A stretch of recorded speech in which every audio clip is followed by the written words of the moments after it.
someone has questions for me. I hope that they can ask questions in the comments. We are live though, so that's We're live perfect. right now, We're live right now, yes. and people can ask questions. People can ask questions. Hello, everyone. Hello. You know me because I guess you're on my channel, so you know who I am. And the person to my left is the amazing Sky Jack Morgan. Yeah, yeah. So actually, they're to That's my me. right as you see it, but I guess people see it. Yeah, to my right, but on your There's no left, telling. Are we vertical or are we horizontal? horizontal. We're horizontal, Oh baby. man, we're doing the horizontal lambada. La Horizontal Lambada. This is a stream for us family members here, you know. When I was a kid, that's what they called the sex. They called it the horizontal lambada. Really? I don't know, it was something that people said on like TV as a joke, like a like a sitcom. They were busy doing the horizontal lambada.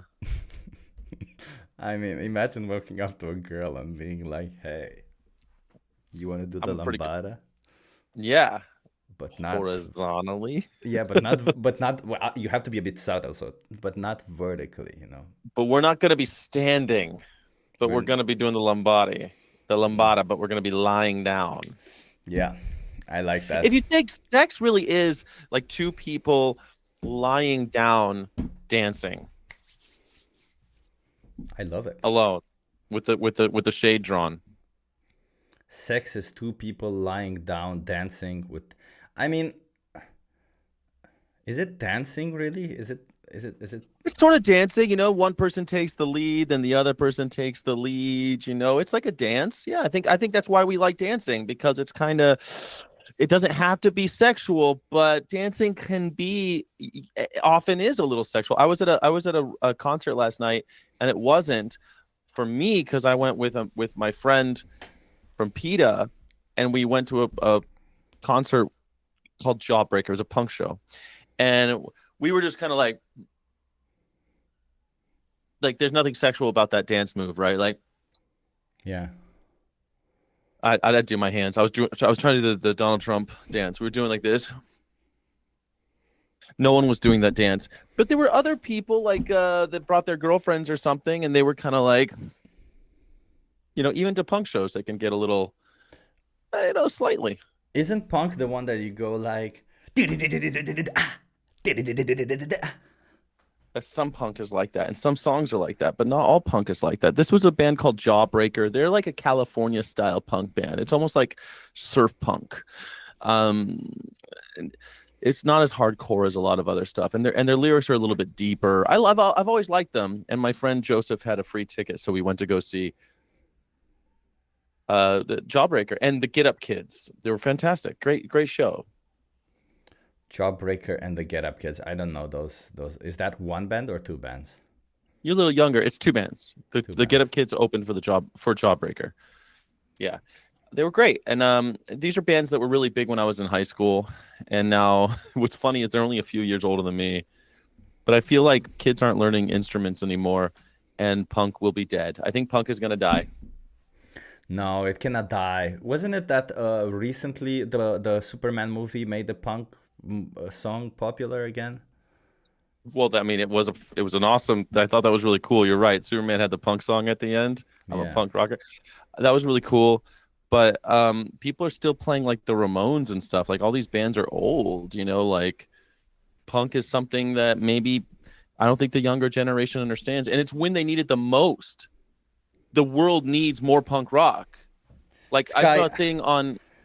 I hate to interrupt you. I'm sorry, but Jackie Boyle just donated £10, and I forgot to mention the rules in this stream. Whenever somebody donates, I have some Yes. cards over here from the confession game. It's called the confession game.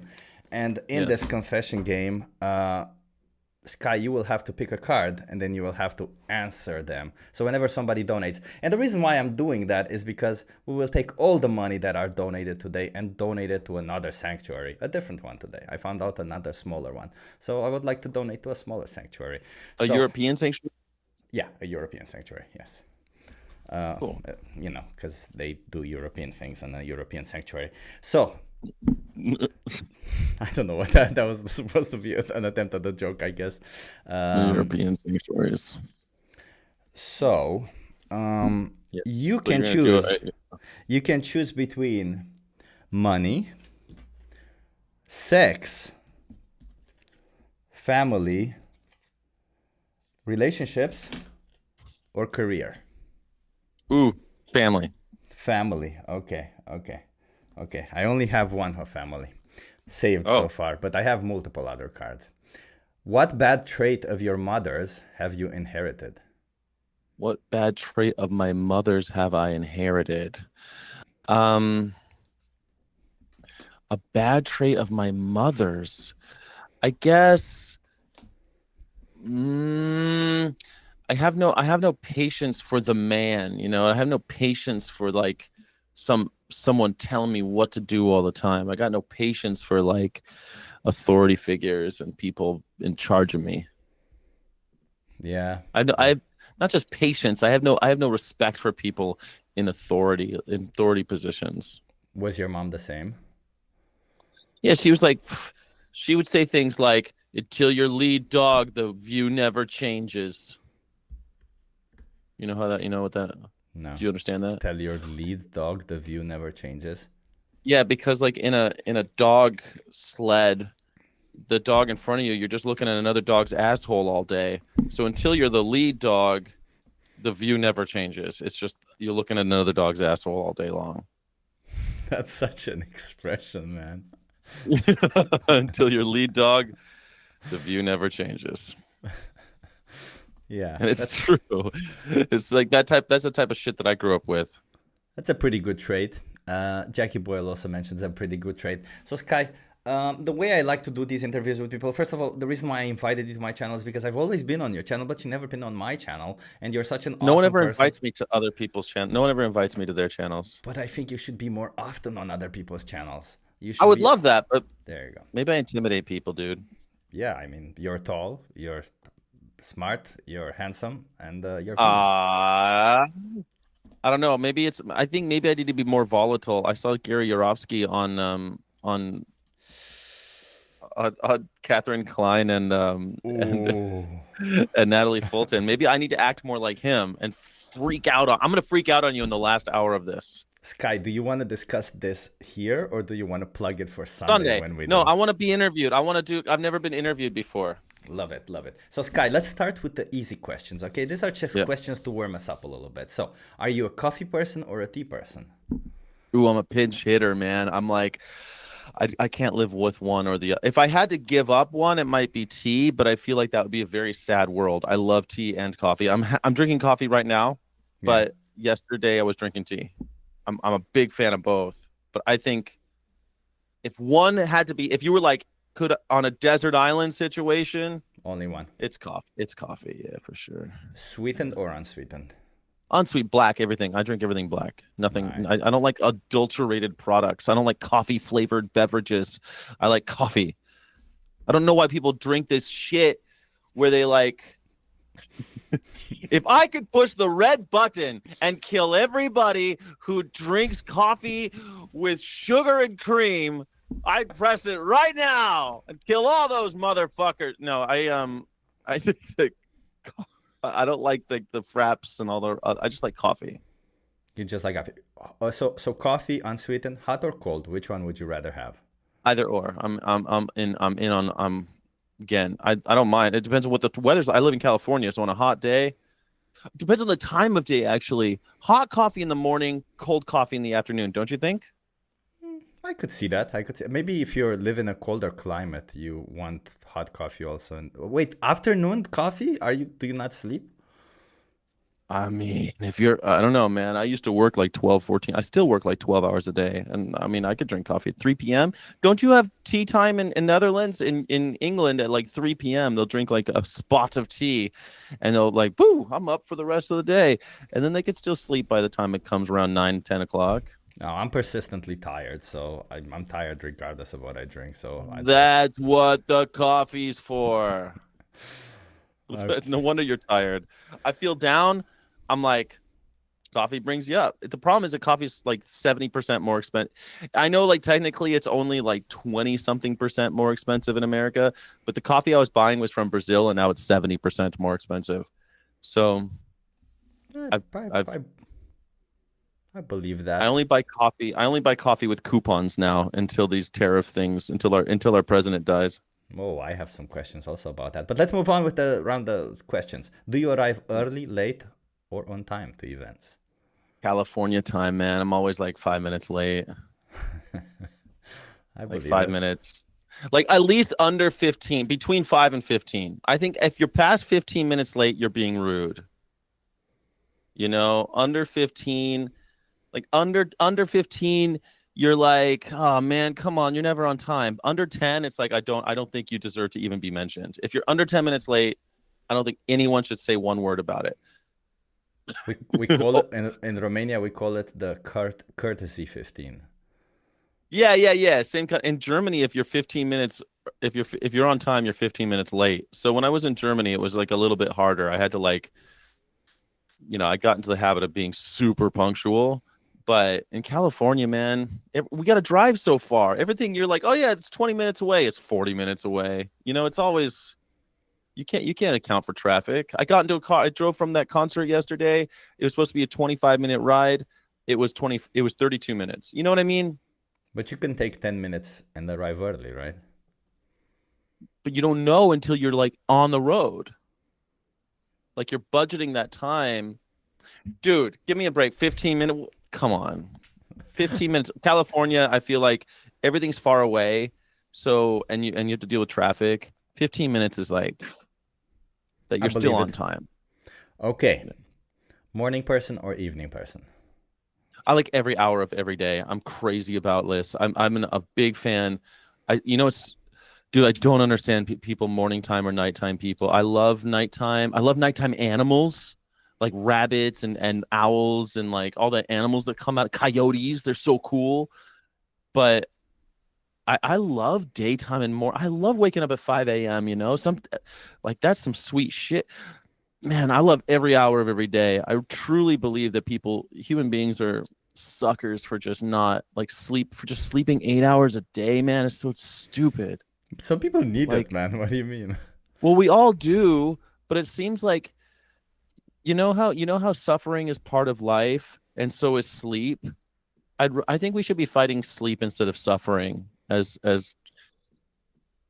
if you want to fight for justice, we should be fighting. We should be trying to find the cure for sleep. Because sleep is stupid. I agree. I agree. It would be nice to just have a machine where you take 2 minutes and bam, you're Recharge like a Borg. recharged. Yeah. Yeah, but I would unfortunately, I love don't that. think so. You would love to be a machine, right? And like, are you tied to your biological body? I would like to be able to. No, I guess I'm tied to. I like my body, but I think that I mean the horizontal lambada. I'm pretty good at it. I'm gonna, but don't you? But I like no, I guess I wish that I think it's so stupid that we all have to be on the same schedule and like in order to I just wish that we could just wouldn't humanity be greater if we can all just like wake up and do stuff at any time. There's always somebody doing the same thing, and wouldn't it be great? I don't know. When I first lived in Vegas, when I first got my first job there, I worked from 6 p.m. to 4 a.m. and it's like one of the most exciting shifts, but it's also one of the shittiest shifts because no one's awake at that. So you can't make any friends. And Yeah. so like the first year in Vegas almost, I didn't have anybody except for coworkers. I didn't know anybody because 6 to 4, when I got off of work, what do you do at 4 a.m.? I go to the bar, I drink, I eat, and then I go to bed. It's just like, or I used to like stand on my balcony and smoke a cigarette and drink a martini and then fall asleep. That's what I would do, like at 4 a.m., watch the sunrise, But they were beautiful. But I mean, every hour of every day, it's so gorgeous. I love this earth and I love life. Let's move on. What's your go-to karaoke song? uh, 16 Tons by Eddie Arnold. Oh, can you? I don't know what Just that is. those 16 tons. What do you get? Another day older and deeper in that St. Peter, don't you call me 'cause I can go. I owe my soul to the company store. Oh, I know that one. I know that. I've seen it in movies, huh? I've It's never in the heard it. movies. Yeah. It's always available, and it's like the easiest song to sing, even if you're drunk or you don't have or you're nervous. You don't have to have a great voice for it. I was hoping The for some timing's Britney easy. Spears or something, but Hit Me Baby One More Time. I mean, Britney Spears an artiste. It's hard to sing a yeah. Britney song. No, I like Britney. She's great. Leave Britney alone. Leave Britney alone. What is the compliment you get the most? The compliment I get the most Yeah. is your hair is so ugly. That's a Why does your compliment. hair look so stupid? Why does your hair look so stupid? I don't get compliments. You get compliments? I mean, from time to time, I like, oh, you got nice muscles. I mean, I get mostly compliments about my muscles, yeah. Your muscles? My I muscles. I don't get compliments. I don't know. I'm on YouTube, man. I get trolls tell me that like I look like Elon Musk with shitty hair or something. Like I don't know. I don't get really many compliments. This is I don't know. Are men out there getting compliments? I don't think men get compliments. Okay. Women get compliments. Men don't Men get get compliments. compliments too. Karina should compliment you more often. What's going on there? Well, Karina compliments you. She says you're sexy, right? She says you're handsome. Yeah, that's fine. Like your girlfriend should. I mean, I guess that's why girls get to stick around, but like you're not when you're out in a every once in a while. But no, come on, man. Like nice shirt or some shit. Like I don't know. I'd love to know what the chat thinks. I can't see the chat, but do Jackie they Boyle get says they have a lot of compliments for you. Oh, that's nice. I appreciate that. But I want to know, are the men out there getting compliments? Yeah. Tell us, everybody, are you getting compliments as a man? Is a man As a getting compliments? man? Men need to get more compliments and to compliment each other more. Yesterday I wore a shirt that said animal liberation and it had a picture of a monkey being tortured on it. And Joseph was like, "Oh, that's my favorite animal rights shirt, actually, because it's like fucking hardcore punk rock, man. That's a perfect shirt." And that was a compliment, kind You of, also get on your my tall, choice. right? Your tall is a compliment also, right? That's like an observation. Being tall is not like you're tall. Yes, I am. That's not a compliment. It's not like you sure are smart. I mean, sometimes people say like you're smart or something. That's nice. I like that. I'm smart. People say that a lot, but then I always think they're bullshit. Okay. Okay, let me see. Okay, so you don't get compliments. That's insane. So Or I see don't hear them. I think it's more likely that I don't hear them. yeah. I see somebody in the chat, Erwin, saying my best compliments are mostly that people say you're weird. So yeah. I like that. You're weird. I like that. You're a weirdo. I like it. What is Weirdos it? of the world unite. What is a tattoo that you have, or one that you would like to get? I have 3 tattoos. Ooh. And I'm thinking about I'd like to get one that's a Morgan horse. My last name is Morgan, and Morgan horses were the first horse, an American breed of horse. It was the first American breed of horse, and they're considered like work horses, very versatile. But I also feel like they've been really exploited, but they're kind of the symbol of America. I feel like that's something like really there's something there, and it's my last name. I kind of want to get one of a Morgan horse. I can't really pull up my sleeves, but I also got this one when I was on tour with PETA of a little rabbit. Is I that the got that in PETA Denver. rabbit? It is the PETA rabbit, but the rabbits have always been a symbol of veganism and animal rights. So I think that it's cool, even though it's not real. You could tell that it's the PETA rabbit, but I don't. Okay. I don't consider myself branded, but yes. I appreciate that. Okay, next question. What is your phone wallpaper right now? This is the final easy question. My phone wallpaper is the USS Enterprise. Hell yeah, that's cool. It's a painting of the Enterprise, and I like this painting very much. And Star Trek has always been something very important to me. I've always really liked Star Trek. What do you say to people who have photos as their wallpapers of themselves? Dude, what the fuck? That's what I say. I've seen that What is often, and that? I'm also like, that's kind of weird, isn't it? I think it's even weird. Like, I think it's weird that people, even couples, have pictures. Like you kind of understand that, but I even think it's weird that it's like their kid. Like every time you open your phone, it's just your kid. That's your whole identity now, is that you're a parent. That's like the scariest thing about being a parent, I think, is that people just lose their entire identity. You know, these people, they put their kid's photo as their Facebook profile picture, and they put their kid, like their whole life becomes their kids. In their profile, their bio says like Jody's mom, you know, like Tyler's dad. What's a name of a kid if you had one? What would be a good name for, in your opinion? Ceviche. Ceviche. Is that not something food related? What is ceviche? Karina and I always joke about how we would have if we have a kid, we'd name it Ceviche. Just a joke. I don't know what the kid. I think I'd name my kid Skyjack Morgan. No, I don't know. Samuel. Samuel. Very biblical. I appreciate that. Something biblical, something strong. John. Like my real name's John. Like that'll be great. Yeah. Okay. Well, Sky, I want to get into it. So tell me, what inspired you to go vegan? And how did you change from being vegan? Did your worldview change from being vegan? I went vegan because my worldview was evolving, man. Like I was vegetarian like on and off for 15 for since the age of 15. I went vegetarian. I just thought that I didn't, like a lot of idiot young people. They, not that young people are idiots, but you know, we're uneducated. We don't know what the hell. It was, the internet was brand new, you know. And I thought that, okay, well, I'm gonna not benefit from the death of others, so I'm just gonna be vegetarian. Like I wasn't even thinking about eggs and dairy, to be honest. It didn't even cross my mind. And then I traveled and I would sometimes eat animals, you know, that like every vegetarian, they're wishy-washy a little bit, you know, like. And then I went to college.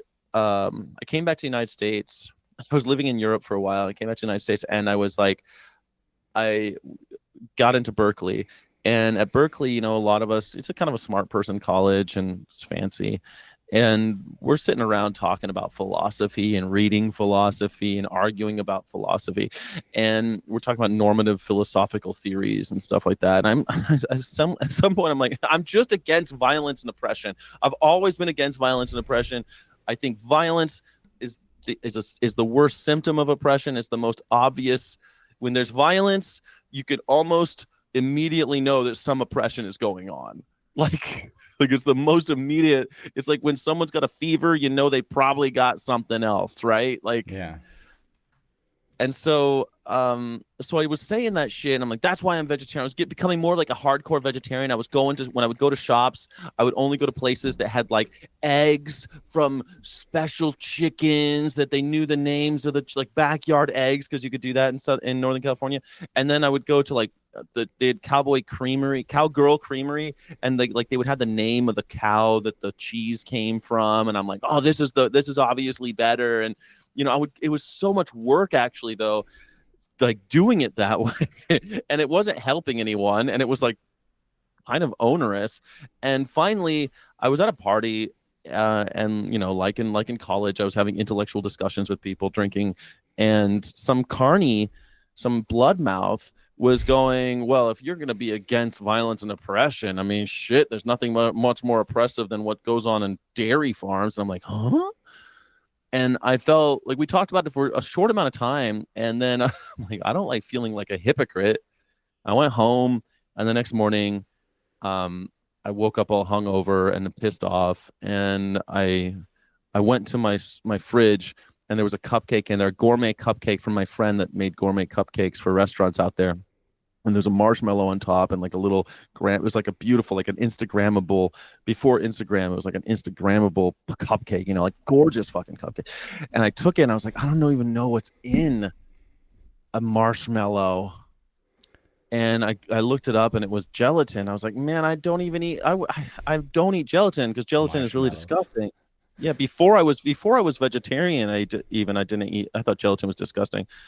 And so I threw it in the garbage, and I was vegan from then on. And yeah. And of course it changed everything. But wait, Somebody who eats meat tell you about the dairy? Yeah. Mm-hmm. That's I was insane.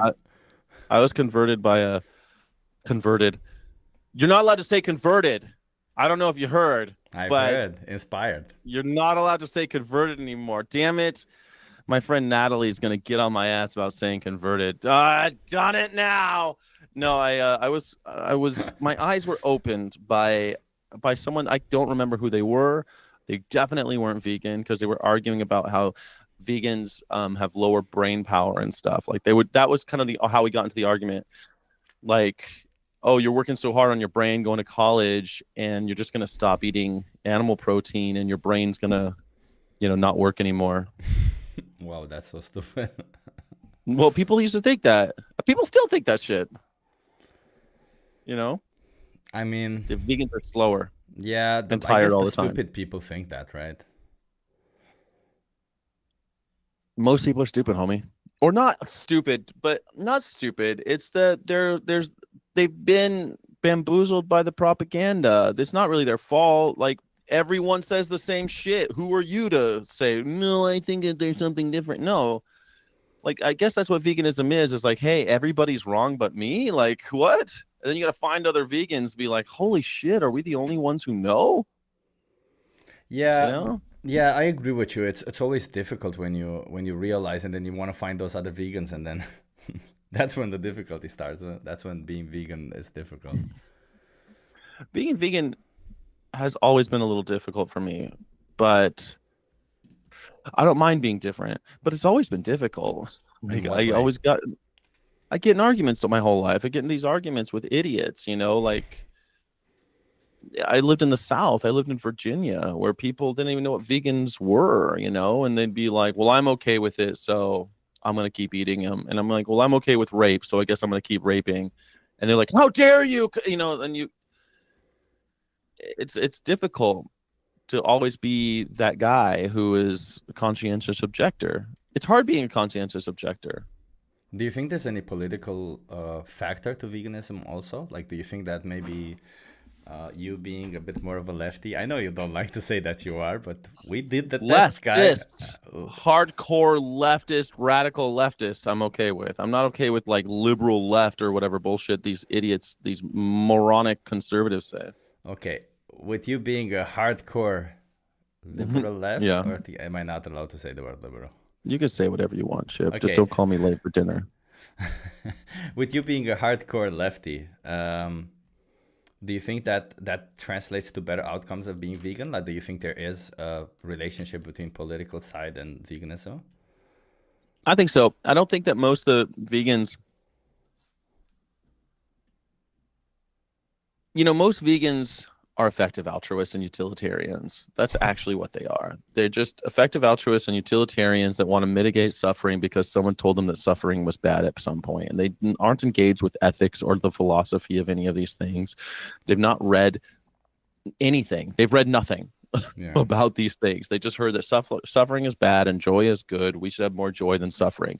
It's very reductive, isn't it? Like, so, but none of that makes any sense.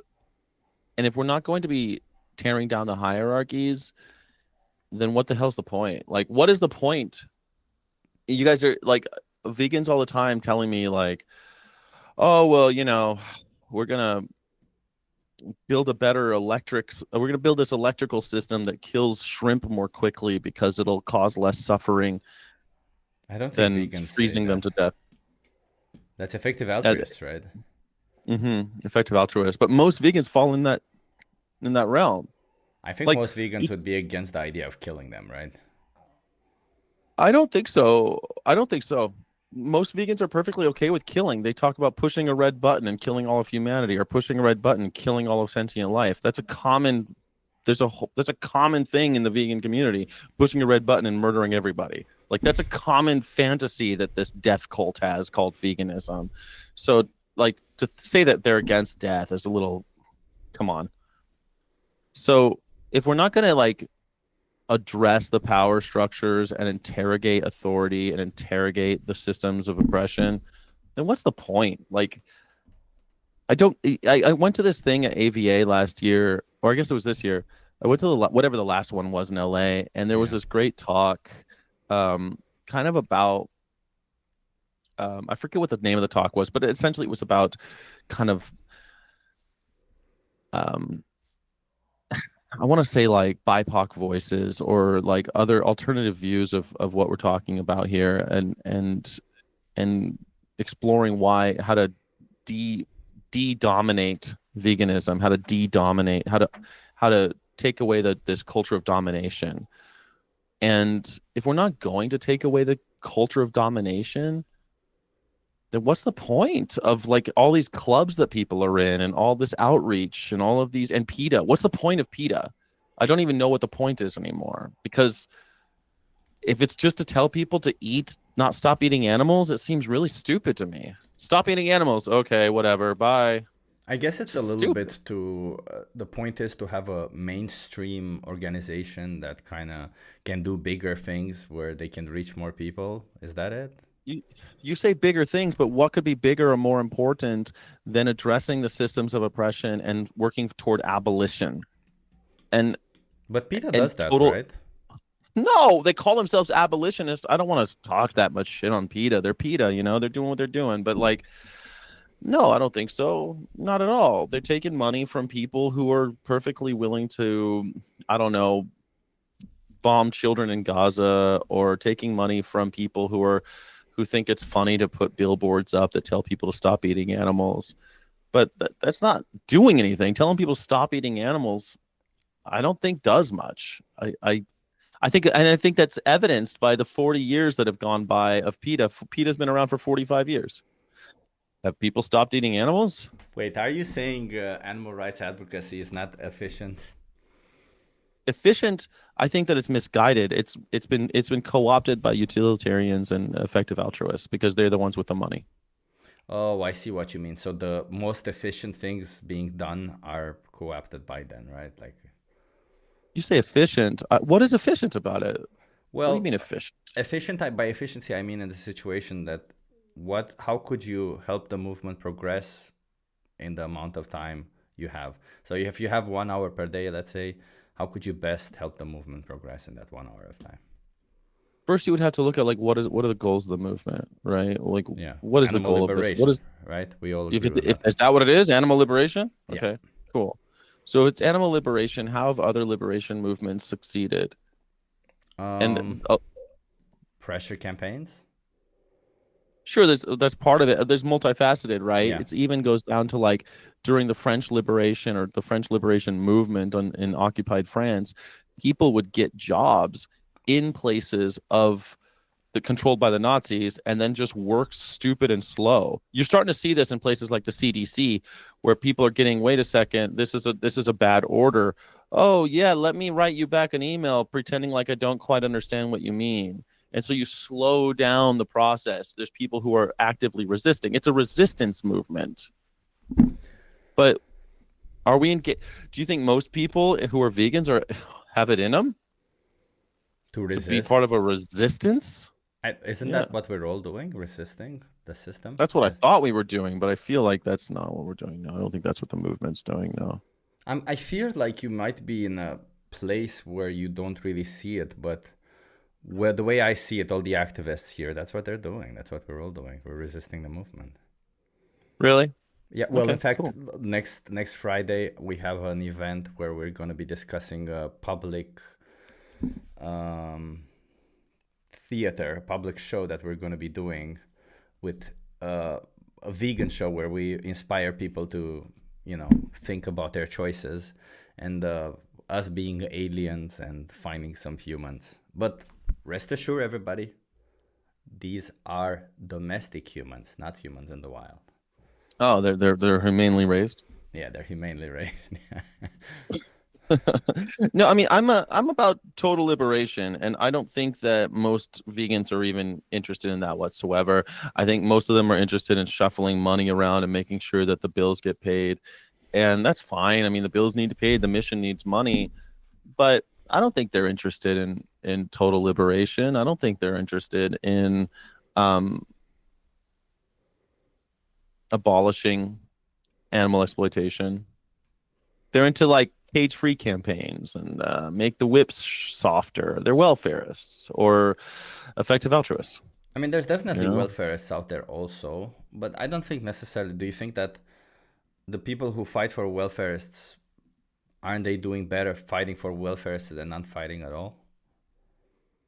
no, no, I don't think so. No, do you? So I think so. I think it's better if No, I don't. the animals that are here for, I don't know, let's say we end animal slavery in 50 years.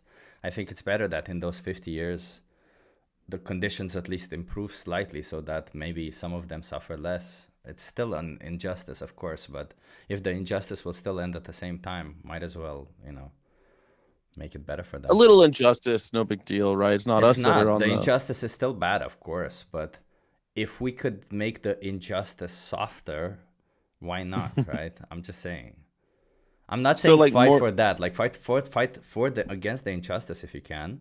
But if you don't want to fight for that, or for whatever reason you're not fighting for that, and you don't want to start fighting for that, I think it's better to fight at least for the softness than nothing. But I think that's everybody. That doesn't take a vegan. That doesn't even take an activist. That's Everybody, if true. you go out to the street, you ask every single person you meet out there will tell you that I'm against factory farming. I'm Yeah. against whipping animals. I'm against kicking in them, against poking them in the eyes, whatever the hell. Yeah. I'm against this. I didn't, they're not though. They're perfectly willing to perpetuate it. And I don't think most people who call themselves vegan give a shit, man. I don't think they do. Like A shit, lot man. of them don't. Yeah. I went to a foie gras protest with DXE in DC, DXE in Washington DC, I should say. I guess now a year and a half ago now, I guess. And somebody who got in the car with me and a top person at DXE, these are people DXE is considered like really crazy. They're really extreme, ooh, boogeymen. And the lady's like, she's not even vegan. Like what? Like one of the people in the cars, she's what just did a protest. She's not even vegan. She's over at AVA in DC. Isn't even vegan. Like does like still eats animals. Like what the Wow. fuck? I mean, like people. They're screwed. Animals are screwed, man. And it's because of the vegans.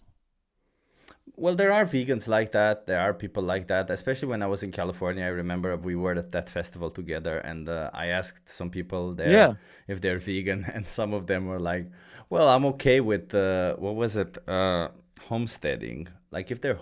homesteading, it's okay.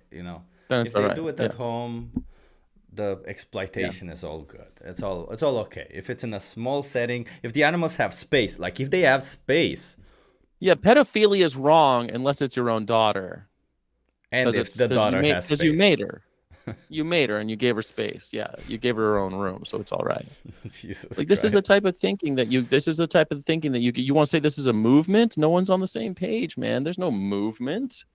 I mean, there still is Jesus. a movement. We the actual vegans do actually have a movement, don't we? There's an activist movement, I suppose. But no, I'm completely disenchanted with the ideas of vegan movement. I mean, look at the gurus and people that we laud as heroes. They're all abusive narcissists. These are the people we put in charge of other activists. Like we have the Gary Yorovskis and Wayne Shungs of the world that are perfectly willing to just walk on people, destroy them, harm them. And they're perfectly all right with all of this harming. They're perfectly all right with harming others, and they'll use the animals as an excuse to do it. And I'm sorry, man. Like that's not a movement I want to be a part of. Shit. I mean, I'm I honestly, basically I consider myself a conscientious objector at this point. I honestly don't know enough about Wayne Chung, but what I got from Gary wasn't necessarily that he wants to harm people, but more that he's just an He pushed impulsive. that button, Yeah, but he's an pushed that impulsive button person. to That's how kill he every feels human like. being on Earth. He's just like an The impulsive land guy. belongs to the animals. Humans should all die. He says it over and over again, doubles down, triples down over it. Like Yeah. you could make excuses for him all you want. But Chamberlain made excuses for Hitler. Look how that turned out. Like we always make it. We want to appease these narcissists and like and prop them up. But like, dude, that's unethical. It's unethical to be propping up people like that. Propping up people who are perfectly willing to harm others, abuse them. Like It's not okay. It's like why does ethics go out the window? Because when you're vegan, you get a pass to do unethical shit. No, you're It's right. crazy. You're right. You're right. Yeah. We'll discuss it on Sunday about Gary because I really am looking forward to discussing that with you. Yeah. I But mean, it's on my mind. my question was, do you think there's any political affiliation with being vegan, left, right, or maybe center? Like if you were to say who is most likely to go vegan, someone on the left, someone on the right, or someone who is apolitical, maybe? I guess that depends on your determination of like what's your definition of vegan, right? Like I've met lots of conservatives that call themselves vegan. So I think that a conservative is just as willing to call themselves vegan as a liberal. I think a leftist might be more likely. I think that, vegan anarchists are probably the closest thing that I would consider a real vegan, but I I mean, think that vegan in the in the real sense, right? Like opposing animal exploitation. maybe conservatives would be too interested in, corporate welfare and well-being to think that that veganism is a good thing. But there's lots of people. Conservatives can be vegan. Look at George Martin. He's conservative. He's vegan. Fair enough, yeah, but he's the only one, isn't he? Well, yeah, and I mean, like, and he's more of a utilitarian and effective altruist. He'll get mad that I said he was a utilitarian, but he is a utilitarian. He thinks that suffering is evil and joy is good, and push the red button, kill all the humans, kill all of sentient life. Like, Yeah, you know. yeah, we do So I have mean, some interesting figures in our movement. I'll give you not that. only interesting figures in the movement, but at the top of the trendsetters, the opinion makers, the ones who are writing the Substacks and leading those. This is what we have now. It's an effective altruist movement. The sooner everyone's on board with it and understands that, the better, because there's no way to fight them anymore. They're the ones with all the money. So if you want money, then you're going to have to become an effective altruist. Or at least play along with them. So you can lie, I guess. Yeah, Well, not necessarily get their lie, money. but I mean, like, what is effective altruism anyway in this sense? Is it about how to be effective into animal liberation? I think effective altruism is the reification of everything and saying that, like, what can I do to do the most, to reduce the most harm? What can I do? How much capital can I inject to have the biggest effect on mitigating harm? Yeah. Oh, I see what you mean. And it's about harm. How can I That's the make, issue. well, yeah, it's about harm. It's about it's about maximizing my investments.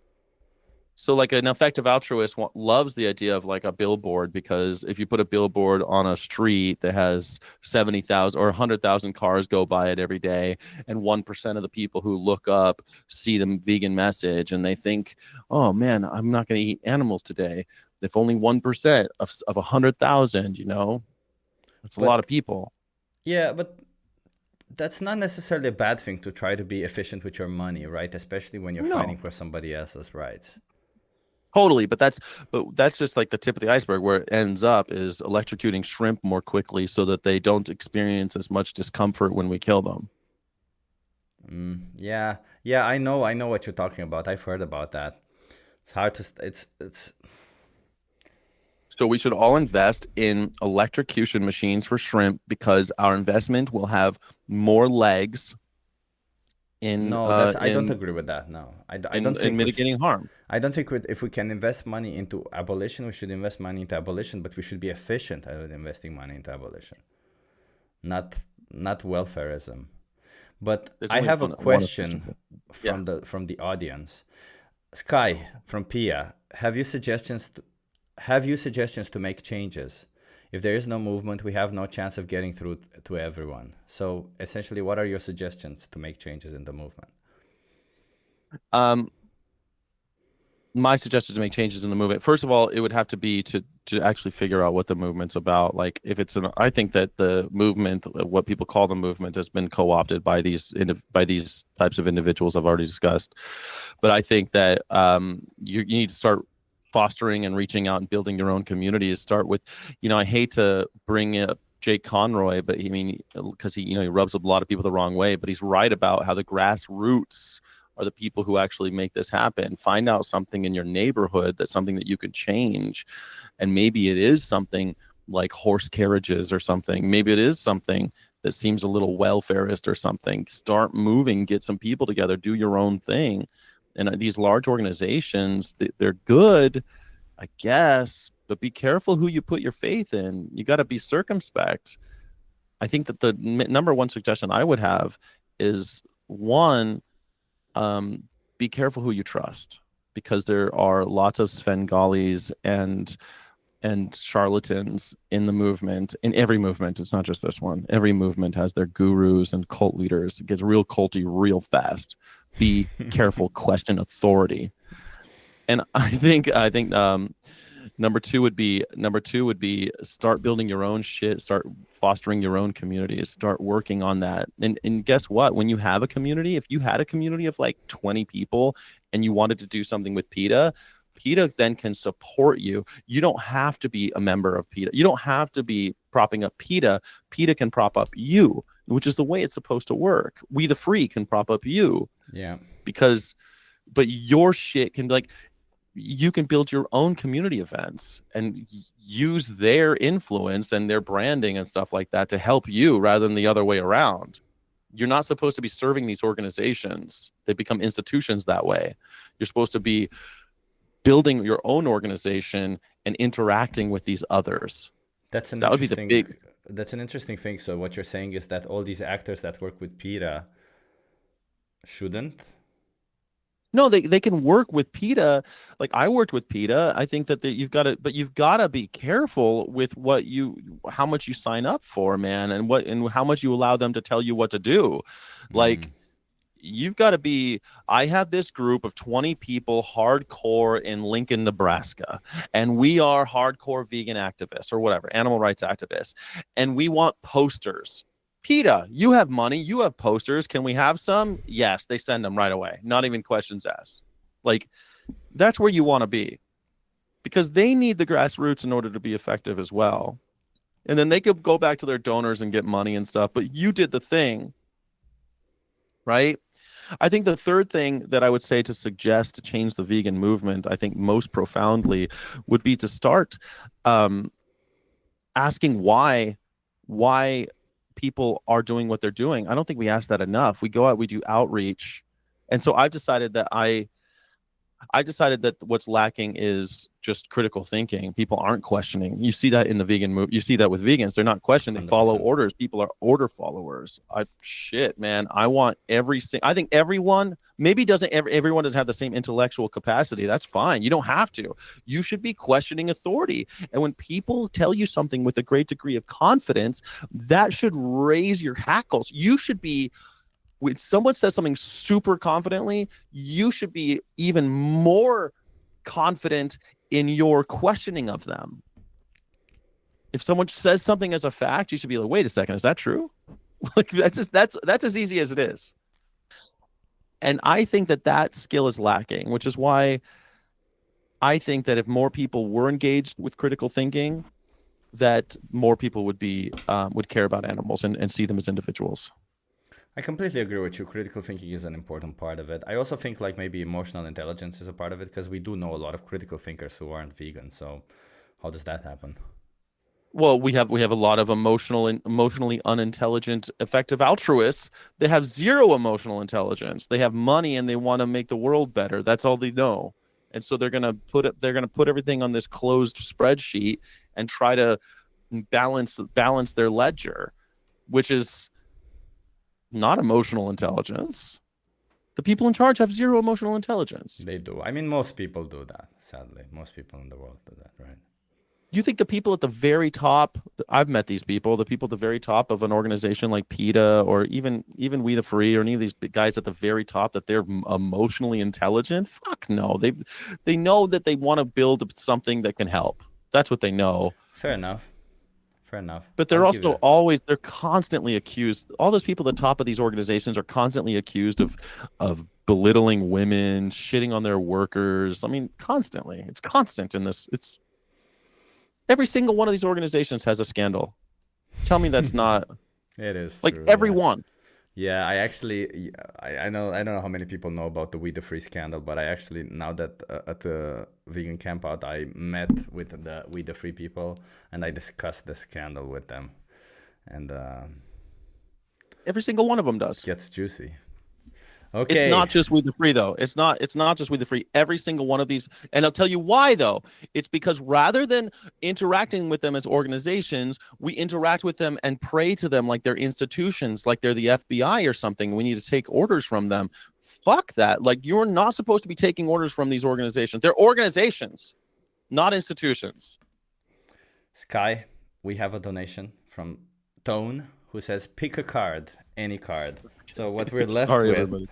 what we're left is money, Yeah. sex, relationships, or career. Money. Money. You're keeping the sex I have for the last. Okay. I couldn't make sex the first one, and it better be a Okay. big donation for the sex one.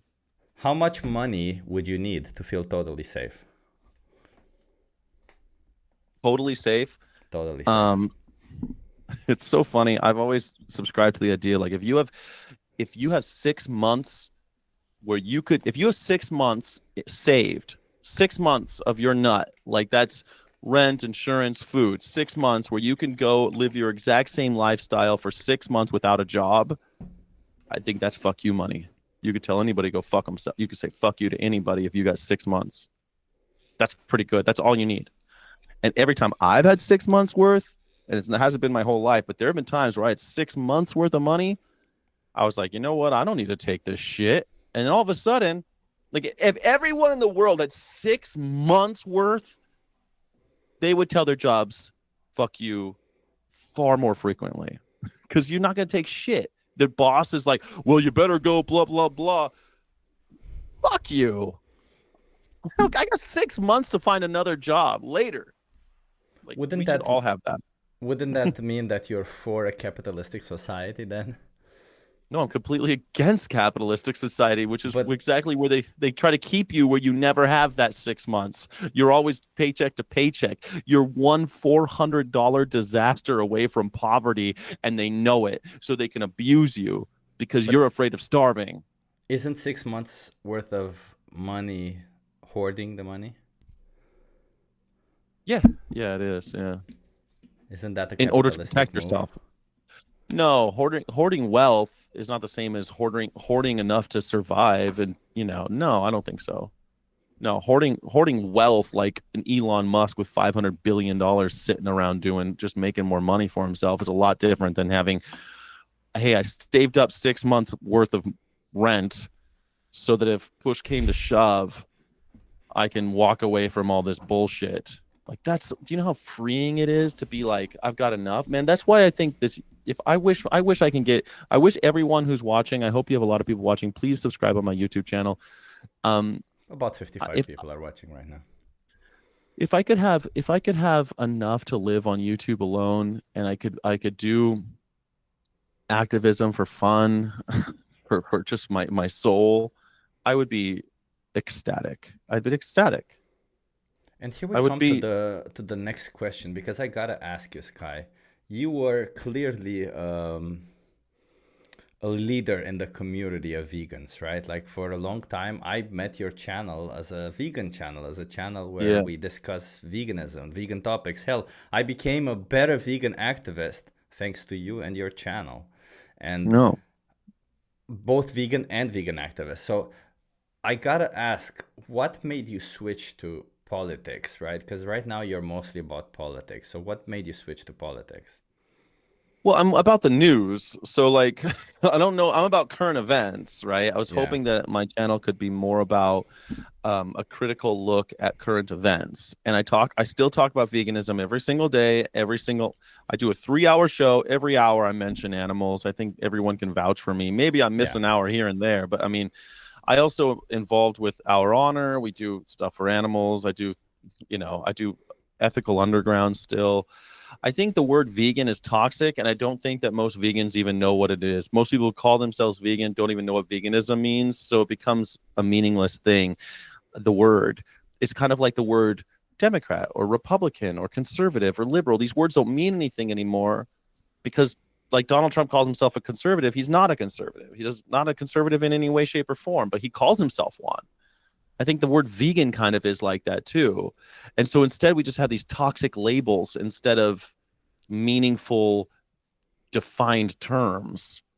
So that's part of it. But the second one is what I said before. I think that in the course of like a YouTuber's life, you have to kind of come to terms with, what am I trying to do? At first, I wanted to do exactly what you said, build better activists, get vegans into activism, and teach them how to be activists, and be a community for vegans. That's what I wanted to do with my channel. And then I traveled America. I've been all over the states doing activism and outreach for PETA. Went almost every state. I worked for them for 13 months. Went around everywhere. I should have called them Sky Vegans and kept a little chart for who I've converted, and then I could be like Gary Yourofsky. I'm the greatest vegan on planet Earth. I talked to 50,000 people. Like I did. I'm not. So anyway, and I enjoyed it. I think we did make an impact. But the channel, I do want to start using the channel to get people to question authority and move towards questioning the hierarchies. Because the hierarchy that we're all engaged in, that we're all part of, as a white man, maybe most people think that I'm somewhere up here, although I'm a poor white man, so I'm a little lower. But like a white heterosexual man on the hierarchy is pretty high, I'm pretty high up there. But then the cows, chickens, pigs, all of them are at the very, very bottom. And between all of that, everybody can find their little rung. I say that's all bullshit. Let's take all that down, because it's a fucking lie. And we're never going to be able to convince people that cows, chickens, and pigs deserve moral consideration if we are constantly invested in this hierarchy. And so I wanted to make my channel more about that Republican, Democrat, conservative, liberal, these terms mean nothing. These are only tools by which we insert you into this hierarchy in our own minds. We like to pigeonhole you. Oh, you're European ship. Oh, you're going here. This is where I'm going to put you. I'm dead in that box already. Yeah. You're European. You're a little queer, and you're white, and you're from Eastern Europe. Oh, I guess I'm going to file you right here. That's fucking crazy how we're looking at other humans. We can't be doing that. And then on the other side of our face say, oh, but cows, chickens, and pigs, they're just like you and me. What the fuck? Yeah. Like we have vegans out there saying that Palestinians are all psychopathic and deserve to die. But then they want to also tell me that chickens and pigs don't deserve to die. Yeah, I think we should discuss that. But before we do that, Sky, we got another donation with the next question. So you got to pick from. Was it bigger or smaller than the last one? Because I want bigger. the big one. Way bigger? All right, then we'll do the sex one. We'll do the if sex it's a big one. Okay. If it's the biggest, I wanted the biggest one to be. Is this going to be the biggest one? Maybe. I don't know. We'll see. All right, let's do this. It's definitely in top. Okay, so, okay, let's do this one. Wait, what are the options? What are the options? Because I want to hold out. I want the sex one. There's three. I want the sex one to be the big one. Yeah. All right. Oh, what are the options? So we have sex. We have money again. No. Relationships or career. Relationships. Okay. Okay, relationships. If you had to redesign the institution of marriage, what would be the rules? The institution of marriage? Yeah. I think the government should have nothing to do with it. That'd be the first rule. No more government enforcement of any of that shit. This is crazy that we have to go to the government and get like a little piece of paper that says you and I love each other. What the fuck? Like, I love this woman or man, as the case may be. I love this person, and I need the government to say it's okay. I gotta ask the government for permission to love who I want to love. What the hell are we talking about here? Like, why does the government have to approve this? That is weird, and you are right.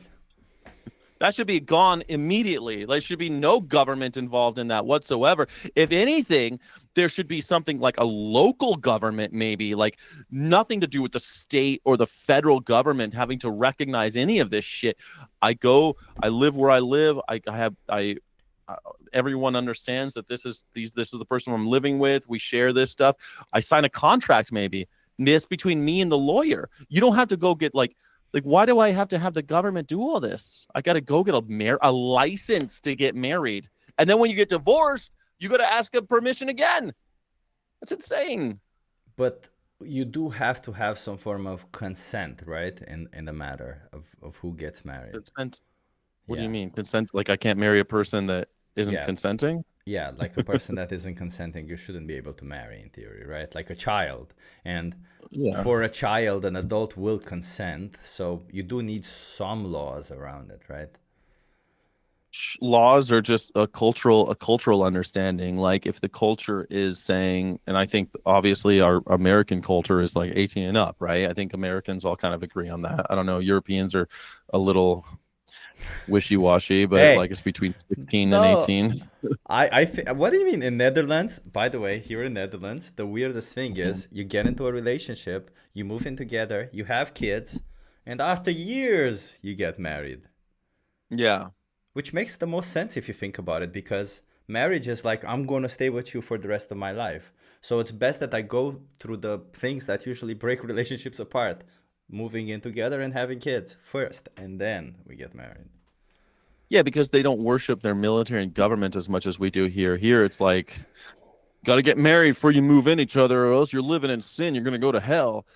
Like, but you know, in the States, but I know that in Europe, there's some countries in Europe, the age of consent is 16. So I think 18 is a perfectly decent age for everybody. But that's neither here nor there. But like if you what? Is age of consent, does it refer to marriage or does it refer to sex? I thought it was both, but yeah, I think. Okay. But anyway, in the United States, I think that you could easily be like, okay, well, culturally, we're all on the same page, 18 and up. So if you see someone with a little kid, you're kind of like, hey, you wouldn't need cops and the law. You could just you could have your local people do that. You don't need to have this government crack down on people for marrying 9-year-olds. Like, if the government is there to uphold the idea that individuals have rights, then sure, have the government step in. But that doesn't have anything to do with like marriage. I just don't see why we have to get married in the eyes of the government.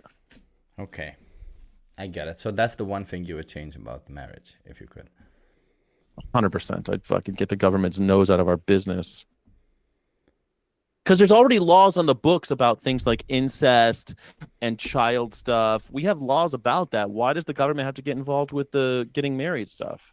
I agree with you on this one. It's kind of ridiculous that the government can tell you who you can marry and who you cannot. And when and how long you have to be separated before you get divorced or whatever. Yeah, that's kind of weird. It feels like what's the point then? Is just marriage something that like what even is marriage at the end of the day? At the end of the day, it's a contract saying that you and I are going to be living and sharing everything. It's a contract between two people. But like, I don't think the shit that we've built around it is absolutely wild. It's bonkers. And then rich people have these insane parties for their weddings. That's a fucking racket. I can't believe we're going to have 10,000 candles lit for every single day that we've known each other. What? How do you have the money to pay somebody to go light 10,000 candles? It's weird shit like that, man.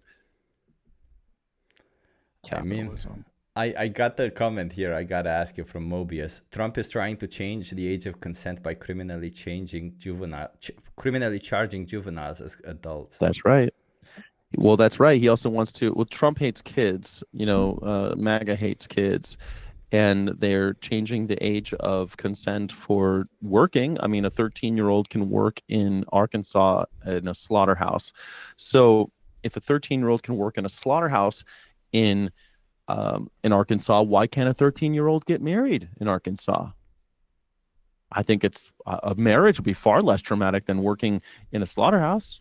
So, of course, I'm saying that as in sarcasm. I hope everyone understands. Yeah. But children, if we have to decide as a culture, this is again, we can't rely on the law for this. We can't rely on the government for this. We have to decide as a culture if we think that childhood is a protected time, a protected era in someone's life where you play, discover, and learn and develop, or is childhood you're just a piece of capital who can't vote, but you're welcome to the workforce. You can't vote for any of the rights. You basically have none. You can't vote for the people who say whether or not you do have rights, and you're going to be exploited. Right. I had my first job at 13. I was digging ditches out in fucking Las Vegas. It's bullshit, man. Should have been against the law. Yeah, it's kind of weird that it is not, right? It's kind of weird that I mean, it's kind of weird that you as a child are allowed to work. At some point you're allowed to drive, but you are not allowed to vote, which is, wait, so I'm part of the society. I impacted financially. I impacted how driving can kill people, can affect it very dramatically. But not only that, but their policies directly affect you. At the age of 16, you're still in school. And at that age, you're probably going to see a school shooting. In my life, I had three school shootings in my secondary education. 3. Like, I couldn't vote on gun policy. I couldn't vote on the people making those decisions. Their decisions directly affect me, and I have no choice. Think about this, Chip. During Vietnam War, you had to be 21 to vote in America, but you only had to be 18 to be drafted. So they can take you against your will and put you in the military, but you can't vote on the people who are declaring war. People say that the hippies and all those unwashed hippies and all that shit, they didn't accomplish anything. They absolutely accomplished anything. They lowered the age of voting by 3 years. And I think the age of voting should be 16 in America. I agree with you on that one. I think they should be allowed to pick for their future. But, you know, I don't know if they're mature enough to understand what they're voting on, but I guess neither are a lot of adults. So they're not mature enough. They're mature enough to drive a 2,000-pound, 4,000-pound killing machine. I mean, a car weighs like between 2,000 and 4,000 pounds. Yeah, 6,000 pounds. Some of these, you can drive a 2 or 3 ton killing machine, but you can't vote. That makes no. And you can work, by the way, you can work and pay taxes too, by the way. If I'm not going to be able to vote, then don't tax me. Then I shouldn't be taxed. Okay, let's go back to what we were talking about, your channel and why you switched to political commentary or a little bit news and critical thinking. I'm a free speech critical thinking advocate. I'm a news and culture commentator and a free speech and critical thinking advocate. But I got to ask you, Sky, do you think that as a vegan, you are having a harder time succeeding as a YouTuber? I was. I mean, ever since I stopped calling myself vegan, of course. I mean, my channel has quadrupled. So no, not anymore. And I still talk about veganism. I talk about it a little less. Like I don't talk about Danny Ishay or people in the movement anymore. So but I still do. Like I did the thing about Gary. I did a reaction video of that, and like I didn't lose any subscribers. So do you think that people like normies, regular people, are off-put when they see a channel who has vegan in the name? Yeah, because I think that when I owned a restaurant that was pretty much vegan, and I was in a band and I owned a bar. When I worked in Vegas, I was a bar manager. I managed a casino, and everyone knew me as that. But everyone who knew me as a vegan as well. But if they knew me as a vegan, but then I was a barman, you see what I mean? I guess it's like what's first? What do they see first about you? I see what you mean. Like the minute they hear that you're a vegan, it kind of becomes your identity, even if you don't necessarily want it to be one. Only if that's what you're presenting as your identity. Like, for example, if I'm Cory Booker is vegan, right? And Cory Booker's a Is he? problematic. Oh man, he's taking so much money from Israel and Oh shit. pharma and upheld the banks. He's very anyway. No one's clean, you know. But anyway, Cory Booker's vegan, or so he says, and Adam Schiff is vegan. And I think, okay, well, great. I think that's like that thing that makes me trust them a little bit more because they believe in at least some kind of justice, Yeah. even though, Cory Booker's taking money from Israel. Can you really, how much can I trust this guy? So that's the kind of thing. I think that's it. But if you found out that he was vegan and a vegan was running for senator, it's a lot different, right? It is. But then if this vegan starts talking about vibrational energy and shit, I'm like, no, thank you. That's what it is. That's what veganism is usually associated with, is vibrational energy and crystals and shit like that. At least it Oh used to be God. the woo woo stuff. Oh That's what they want God. us to do. They want us to abandon rationality and accept that all cultures are equal and that magic is real. I'm sorry, I don't think that magic is real. I don't think that all cultures should be incorporated in a in because not all cultures are about justice. Not all cultures are created equal. Do you think that veganism will ever be mainstream? Or do you think it will always be this polarizing issue? I think not eating animals will be mainstream. Not But eating like animals will be mainstream, yeah. I think we'll be 100 years from now before we start tearing down. This is the thing that's so frustrating to me again.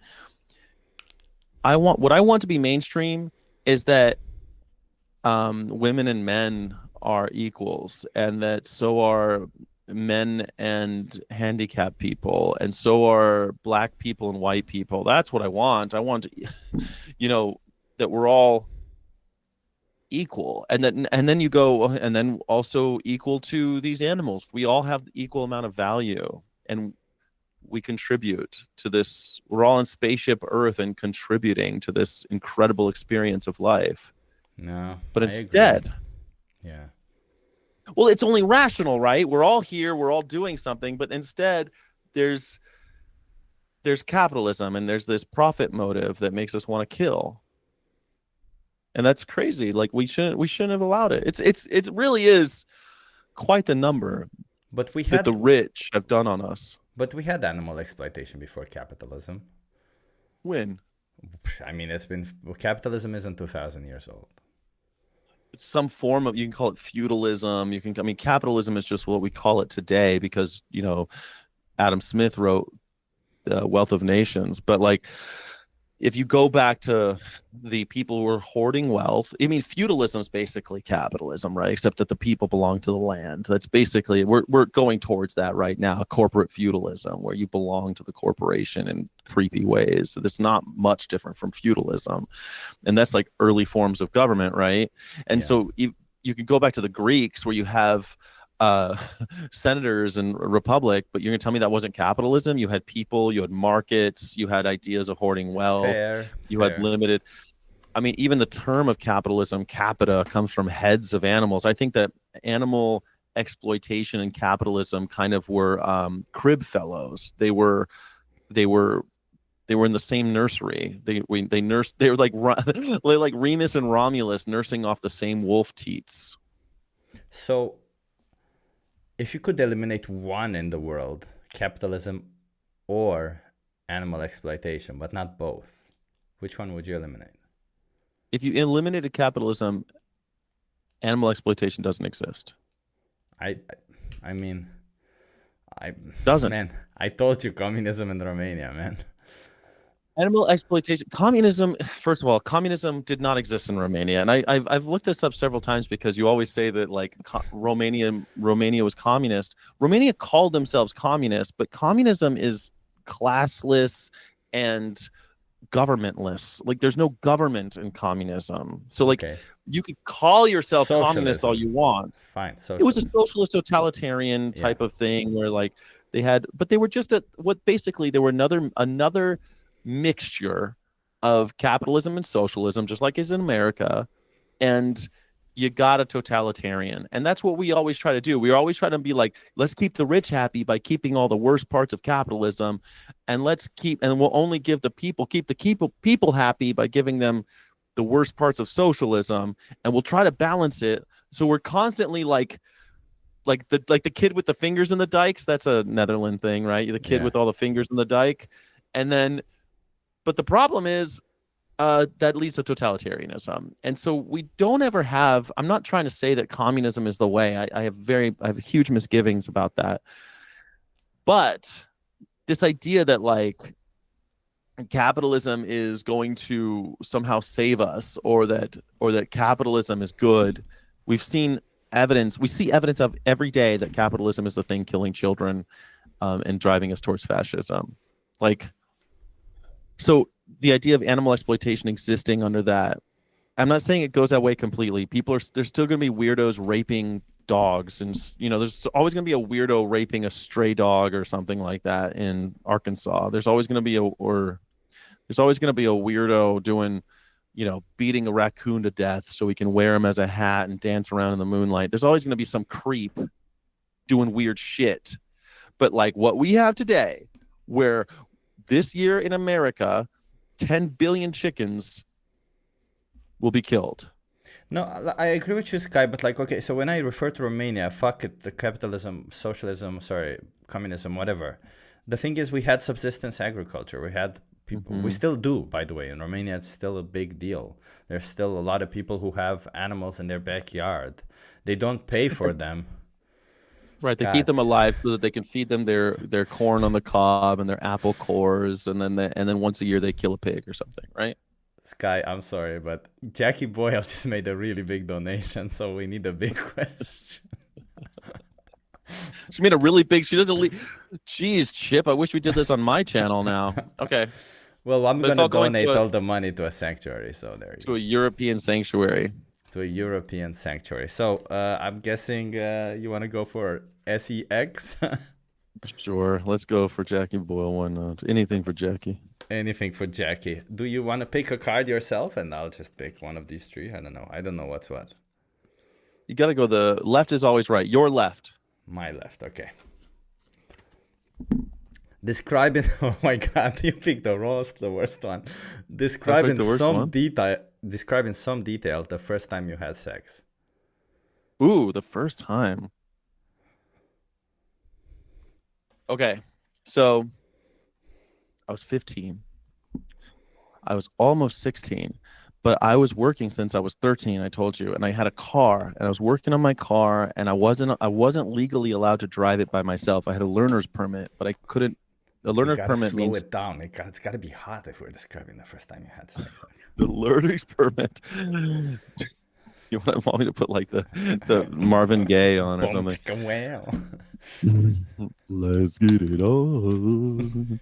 All right, so I couldn't drive legally, but this girl in school, I think she was a year older than me, and she was like, come over to my place, and she's like, it was really clear. She made really clear what we were gonna do over there, And so my parents weren't home. They hadn't come home from work yet. So I got in my own car that it was mine, but I was, again, legally no driver's license. And I drove, and I'm like, I was so nervous, dude. I was like, oh shit, I'm going to get pulled over.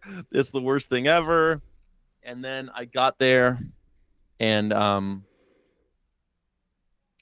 like she got on the phone, and she was talking, and while she was on the phone she kissed me Damn. and like pushed me over onto the bed, and then she hung up the phone.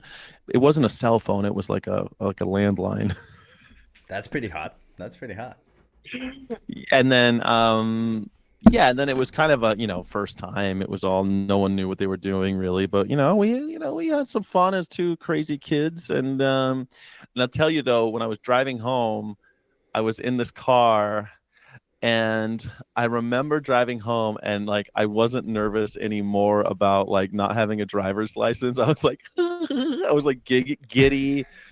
I was like smelling my fingers. I was like driving. And I was like super happy, big stupid smile on my face, and like driving home. And I wasn't afraid of anything. I felt like even if my parents were home when I get there, I don't care. It was all worth it. It was worth trying to, like, if I get caught and the cops catch me, it's all going to be worth it. Is it is it like that time? What is that song?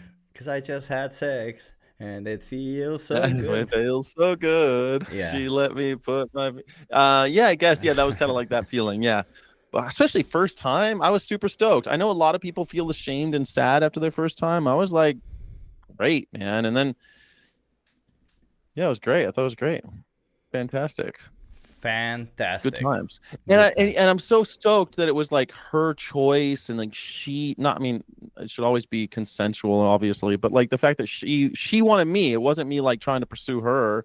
So it was really nice to have like someone who like it wasn't weird or awkward. It was real. I mean, it was weird and awkward in that like you don't really know what like all the moves, but Did you no, it have was it the was like did you have the is it in? no, I didn't have that problem. I've never had that problem in my life. Okay, me neither, so no, I don't know what that is. No, all right. So I hope that a good amount of money Sanctuary, yeah. I, goes to a saint. Yeah.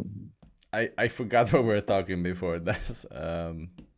Yeah, I think I asked you about if being vegan makes it complicated to advance your channel, and yeah, I get it. No, I think okay. So I think so. Back to the thing, Okay, so AOC, everyone knows who she is. I think she's a Mhm. hypocrite. Why? Because she's not vegan. So like, if I get on my channel and I'm talking about, hey, left and right don't matter, Republican and Democrat, those words don't matter anymore. Conservative and liberal, those are stupid. We need to be looking at the people in power and the people above us on this weird hierarchy and say this whole hierarchy is bullshit. And the people up there, we need to constantly interrogate them. Those rich people, we need to tear them down every single day. That's our job. Tear down the rich every day, tear down the powerful every day.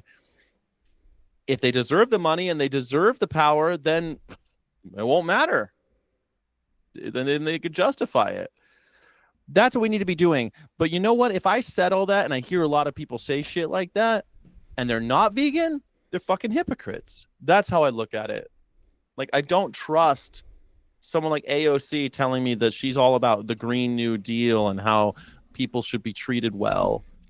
But in a way, it seems like you agree with Gary Yourofsky's whole thing about um, human rights activists and the idea that if you go into an animal rights activist movement and you're, let's say, a homophobe, you get kicked out. But if you go into a human rights movement and somebody's eating a hamburger, you have to suck it up.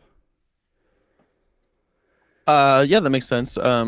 Of course, I don't think you have to suck it up though. I don't suck it up when people bring chicken or like I would go to if I went to a fairly recently, I went to a protest and at the end someone brought like a platter, not like like a banquet tray that was clearly like a catering thing that someone went to a store and they bought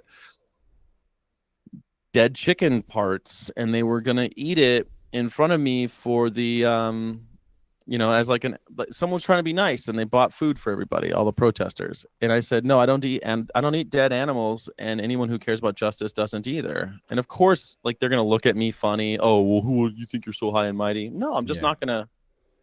I don't do that. I don't think anybody should. That's it. Like, how hard is that? Does Gary have a hard time doing that? I No, don't I have a don't hard think he time doing has. that. I think it's just frustrating. I think it's just frustrating because on Yeah, of one course. side they Welcome to the world. yeah, well, let me ask you, do you think that the people who are vegan but are, I don't know, have some different ideologies, like, I don't know, maybe they're against abortion, maybe they have an issue with trans individuals or with gay people. Do you think the people who are vegan and are in these situations, they're also hypocrites?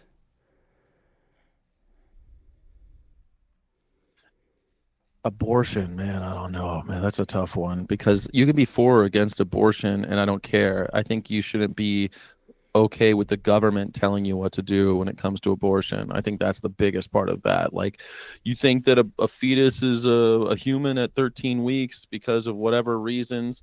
I don't give a shit. I think you're full of shit, but I also don't care because I don't think the government should be telling women what to do with their uteruses ever. I think the government should play zero role in what women do with their body. And I don't think that should be such a controversial thing to say.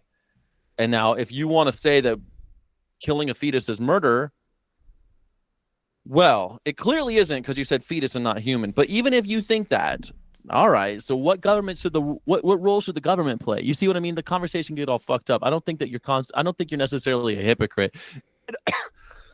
And also, people need to talk these things out and work it out in their heads, right? They need to work it out by talking to you. Like if you met a vegan that's, I don't know, anti-abortion, let's say, do you just tell them go pound sand? You're not allowed to be vegan. You take away their vegan card?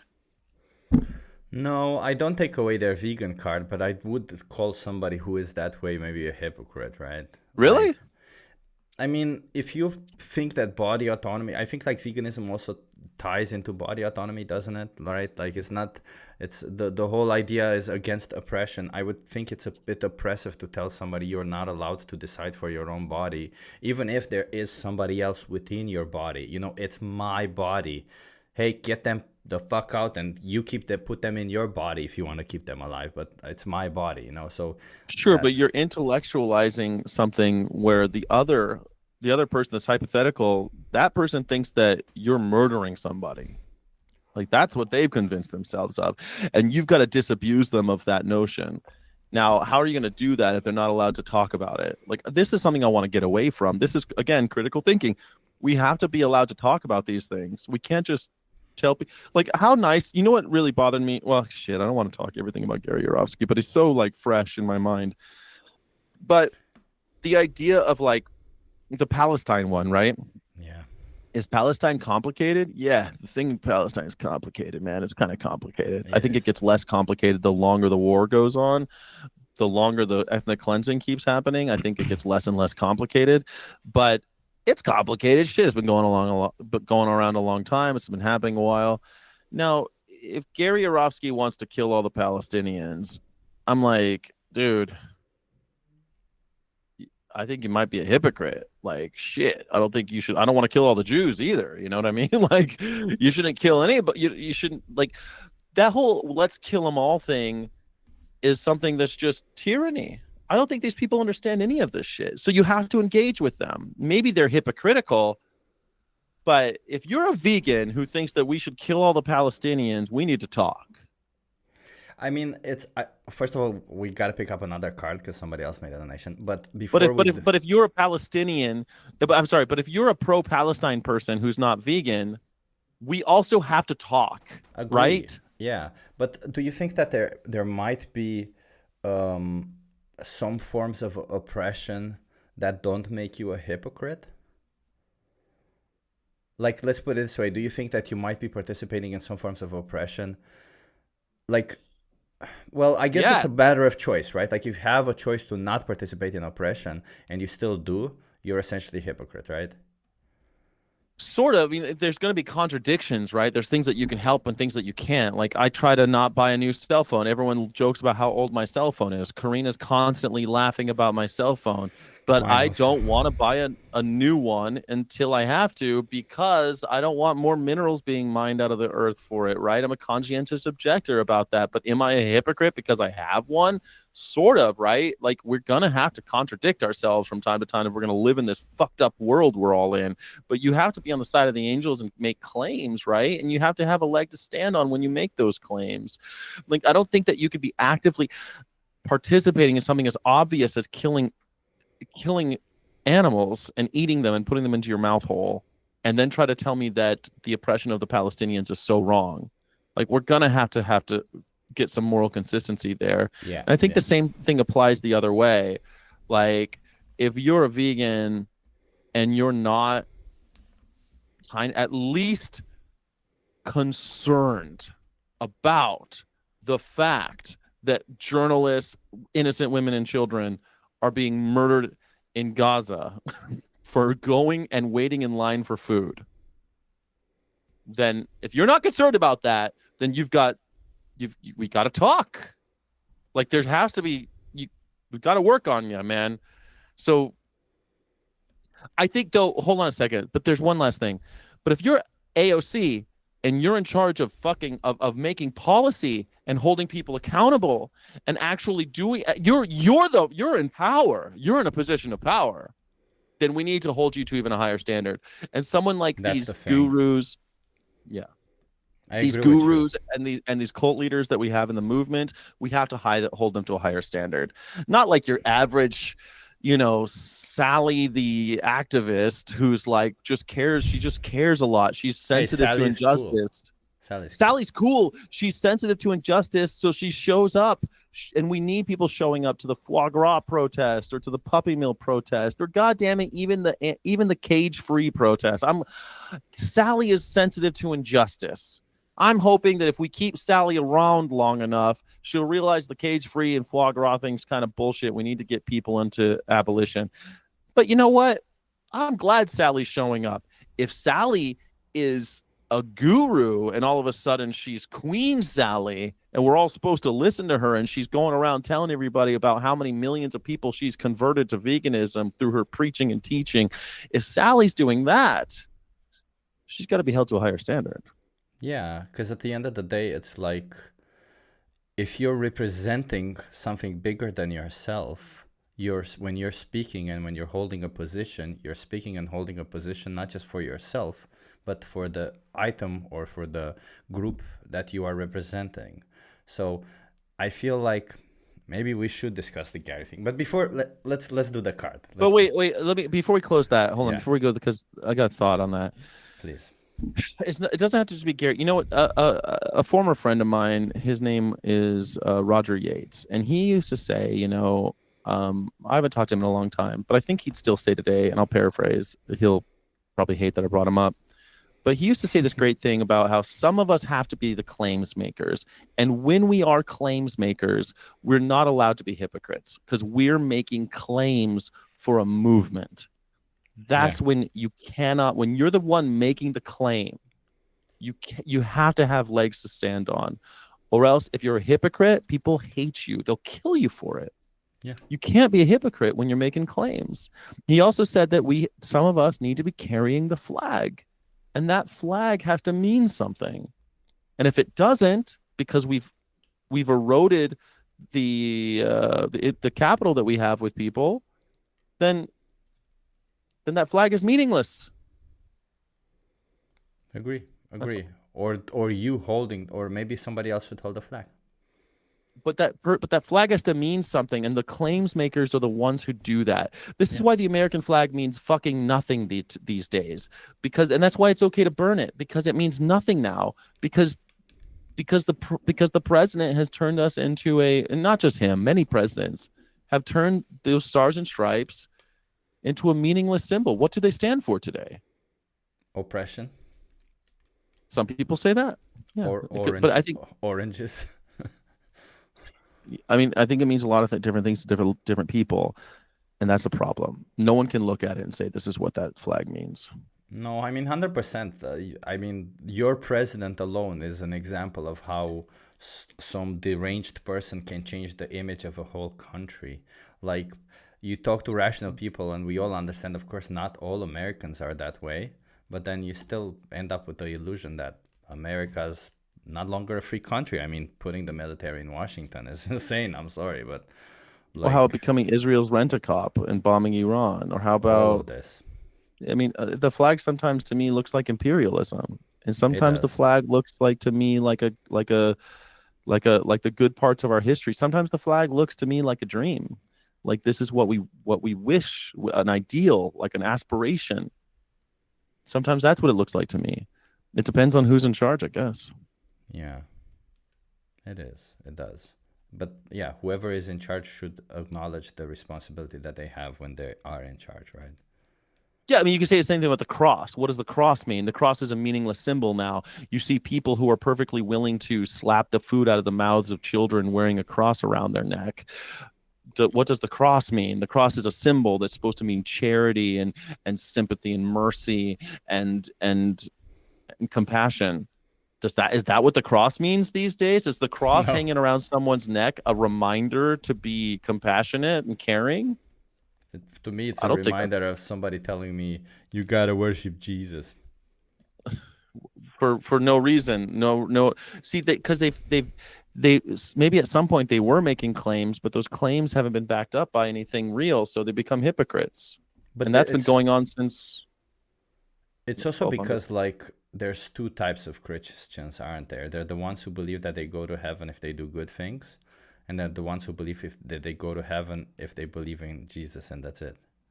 Yeah, but the Christian is supposed to be a person that follows the teachings of Christ, and that's what a Christian means. That's what the word means, and they're not. The people who call themselves Christian these days, maybe they, it's a club you're in. It's a thing that it's another tribe, another cult. But Sky, But they're when not I was a Christian and I found out that there's people who say you're gonna get to heaven simply by believing that there's a Jesus, then I accepting in thought, your heart as their savior. Yeah. yeah, then I thought, holy shit, I don't even have to worry about doing good things anymore. I can Well, just there do you go. whatever I But want. because the line is supposed to be, hey, you get to go to heaven if you accept Jesus Christ into your heart and you accept him as your eternal savior because you're a sinner. And now you have to comport yourself as someone who has done that. If you accept Jesus Christ into your heart as your savior, then you're supposed to be acting a different way. You're supposed to be acting in the ways of Christ, selfless duties to the poor, giving away your money, basically. The rich man passes through goes to heaven like a camel passing through the eye of a needle. But my point though is not that like Christianity is corrupt. My point is that symbol of the cross means nothing. And just like the American flag, and just like the vegan flag or the word vegan, these labels, these symbols mean nothing anymore. And it's because we're hypocrites. And I want to continue on that, but Let's we do go. have to pick a card. Yeah, So, and we tell me do the have a card. question before we pick the card. Why do you and Karina want to name your child after marinated raw fish? First of all, ceviche could also be tofu ceviche. I've made lots of tofu ceviche. Ceviche is a method of cooking more than anything else. It's chemical cooking with lemon juice and salt. It's incredible. Cooking without fire. It's wild. Hmm. But ceviche, yeah, it's not really. It's just kind of a joke because it sounds like a funny word. Okay. That's all. We just thought Okay. it was a funny word. We joke about that's a funny word to name a child, ceviche. We got money, career, and sex. We speak Spanish sometimes when we say funny shit. Money, career, and sex. Mm-hmm.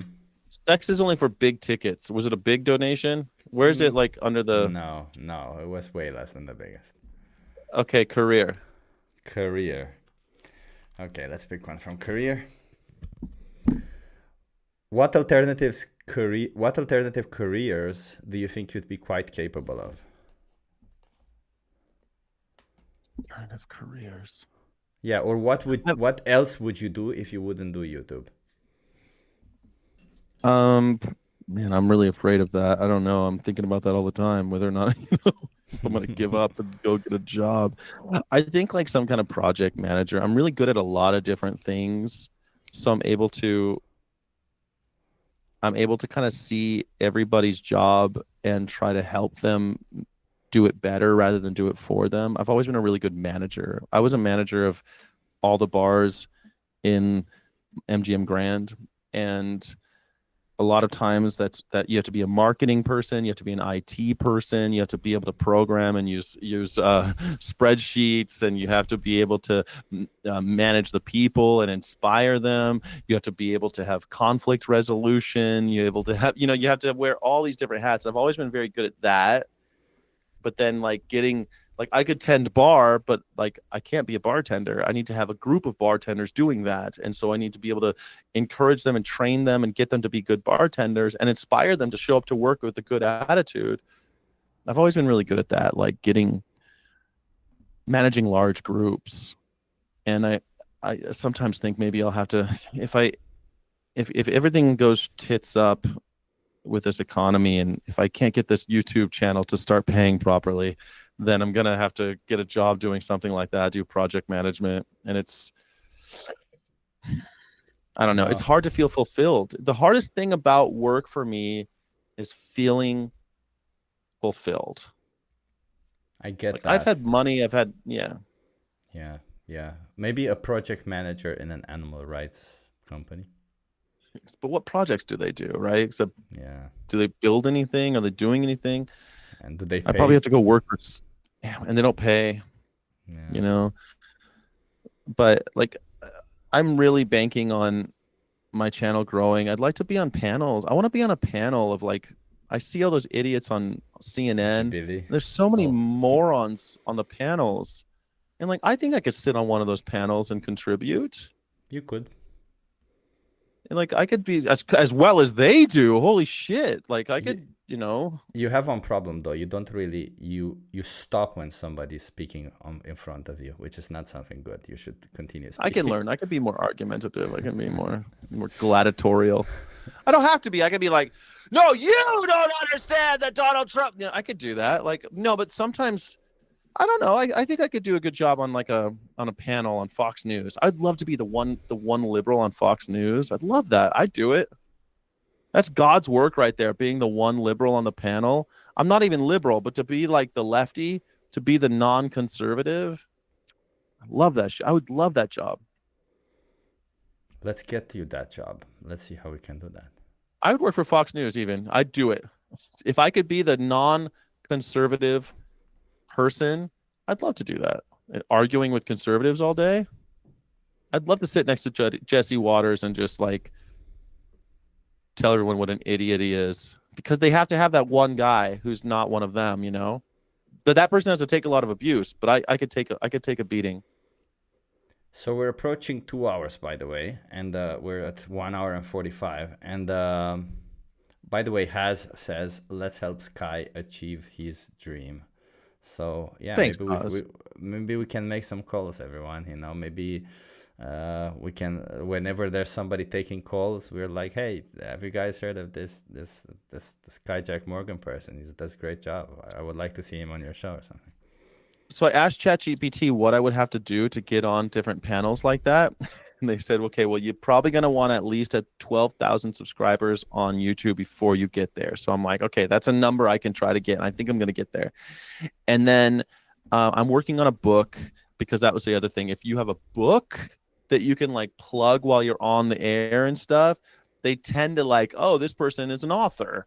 Oh, because you hear them like, oh, he's the host of so-and-so podcast. He's a host of Morning Sky podcast. He's a critical thinking and free speech advocate and author of Devil's Work, a how I left the world of hospitality. You know, Yeah. that's how they introduce people, right? There's Yeah, always a yeah. book. That's a good point. Yeah. So are you I need writing? that Are book you working published. on a book? Yeah, I'm working with a book coach who's like a professional editor, and I read to her my book pages, and then we're working on that. Like in my dream, I wish I had more money so I could just. That's the thing, dude. Like I wish I had enough money where I can just take 3 months, finish my book, do my YouTube channel full time, just 3 months, and all that would be is like $12,000. If I had $12,000 in the bank so I could just do YouTube and writing, man, I think I could like fast forward this life. But maybe I should Yeah. do what are those things? Kickstarter, $12,000 to Kickstarter. Is that what you need with $12,000? Yeah, $12,000 would do it. Yeah, that's all I need, and I could do three. If I had $12,000, I could dedicate, I think, 6 hours a day to YouTube and 6 hours a day to writing, and I think that would jumpstart. In 3 months, I'd be like, at the end of those 3 months, I think that I'd be on fucking CNN or Joe Rogan or something. But that's it. Let's talk after this. Okay. I mean, I think I can get you $12,000. I know people. Yeah. All right. Yeah. Let's figure it out. Yeah. Yeah, so but we also need everybody, if you're listening to this, subscribe to Sky. I don't know if you're not already subscribed to Don't Become a Living channel Expensive. member. That's the other thing ChatGPT said. I should be pushing my channel memberships in Yeah. order to get my YouTube. Because even at my subscriber level right now, the more like, so now I'm starting to do stuff at different tiers of, because ChatGPT told me to do different tiers of content for the different members, and so I'm starting to do that. Yeah, become a channel Okay. member, please. Yeah, Become a channel member. Not to me, to Sky. So good too. I have the silly questions now. I want to Yeah, ask you that we're back to the silly questions. So if you could, for one day, embody Trump, like be in the body of Trump, what would you do? like Freaky Friday. I'm Freaky Like Freaky Friday with Friday? Trump. Yeah, for one Uh-huh. day only. What would you do for one day? First of all, I put handcuffs on me because if he's in me while I'm in him, I put handcuffs and lock him in a closet so he can't like talk to Karina or do anything weird. If Oh, yeah, I'm good president, point. because I don't trust him, I'm president for a day. I'm Donald Trump for a day. I know what I would do, but I'm curious what you would. I would do okay. So if I'm day of being president, first of all, I would I'd release the Epstein files to be the first thing. Fuck yeah, good one. But like while right as that's happening, I'm on the news and I say, I'm going to release the Epstein files because I believe in 100% transparency. I'm going to let the cards fall where they may. If you want to, if you want to incarcerate me, whatever you want, this is what's happening. It's going to be out, the public court of public opinion. It's going to be released on the internet. It's not even going to go through unredacted. It's out. And then I would say, I want to remind people that all human beings are human beings and that we're all partaking in this experience of humanity, and that just because you're born in another country, that does not make you inferior. Just because you're born in a country that isn't us, isn't America, when you come to this country, you are still a recognized person with dignity and that we respect you. And I'm going to stop with this bullshit of the government calling people illegals. People who come to this country, if they come and they contribute and pay taxes and do all the things you're supposed to do, then you're as much a citizen as I am. You gotta register to vote, but other than that, like I mean, I hardcore. I'd be just humans are humans. I'm sick of this. I'm sick of dividing people. And the last thing I would do, let's just keep it to three things. The last thing I would do, I would nationalize the wealth of the 1% and then redistribute it to the people of America. Everybody, the money's going back to you. I don't care in what way. It could come back in a form of check. I would love to do that. But I think also we should nationalize all the farms because they're already living off of our subsidies anyway. Nationalize the farms and everyone eats for free from now on. We're not going to have people starving in the streets. Everyone eats for free. Do you think you And can do all that in a day? I think I could do that in a day. Yeah. These days, you rule by executive order. He's basically a despot. These days, yeah, I think you could do it. Donald Trump, I think he could do it. Yeah. I would add one more thing to all that list at the He end of the day. nationalized 10% of Intel. If you can nationalize a computer company, you can nationalize farms. I would do one more thing, Sky, at the end of the day. Tell me. Resign. Well, if you release the Epstein files and he's as guilty as I think he is, you won't have to resign. Oh, we say that, but we all know they're gonna spin it. Yeah, I guess. I guess. Well, I wouldn't resign then. I'd just shoot myself at the end and then I'd Freaky Friday back into my body. But no, I Oh, you do like a contraption that on time makes the shoot. yeah, exactly.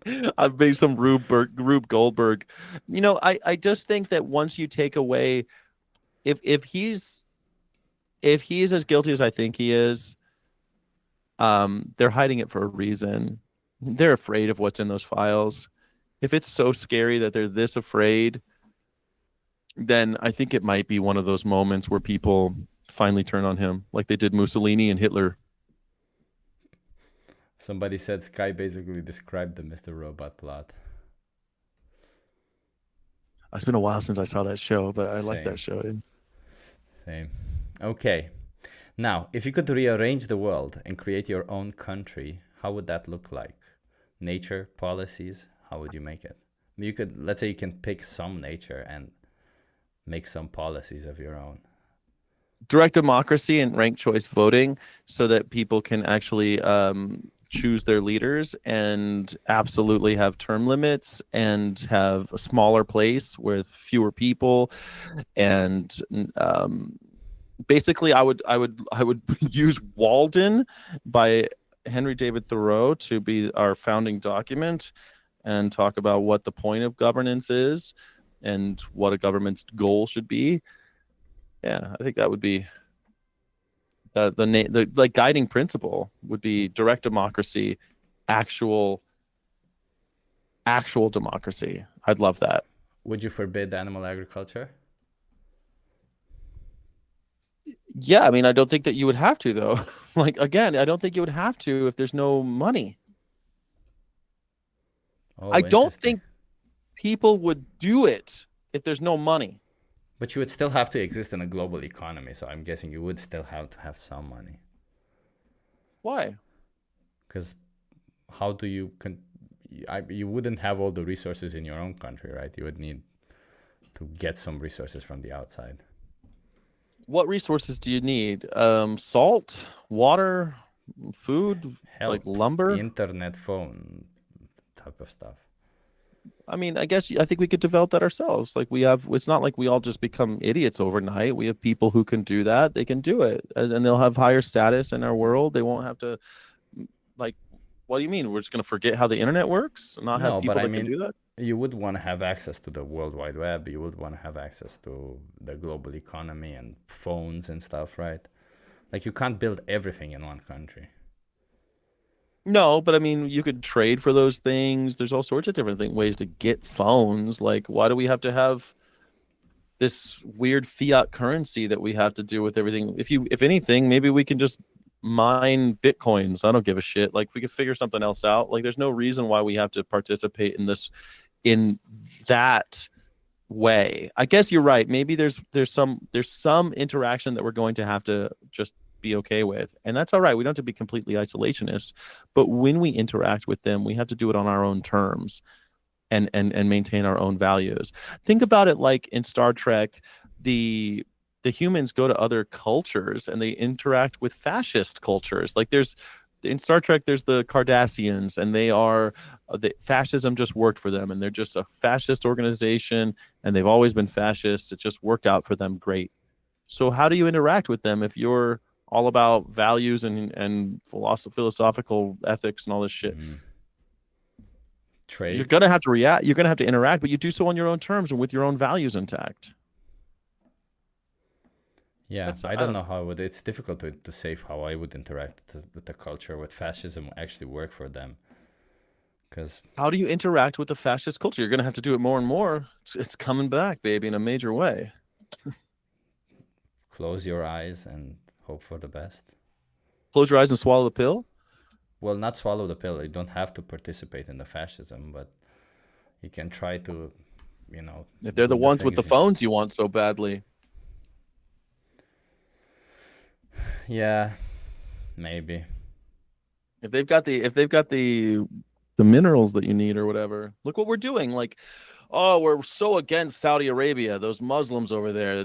We clash of civilizations. We can't stand them. But they got that oil, huh? All of a sudden, we're perfectly okay with all this, like women being treated as second-class citizens. Perfectly all right with it. Ugh, no, no, I don't think I can. I don't. I wouldn't sell my values for that kind of shit. I do So that have when you ask limits me, also. so if I were to have it my own country, that's how I would be as well. No, we're not gonna compromise on our values. Even if you Hmm. do have the oil, you got the oil, we're gonna figure some other way out. Okay, I'll give you that. Okay. If you could run for president, what would your slogan be? Make America, no, just joking.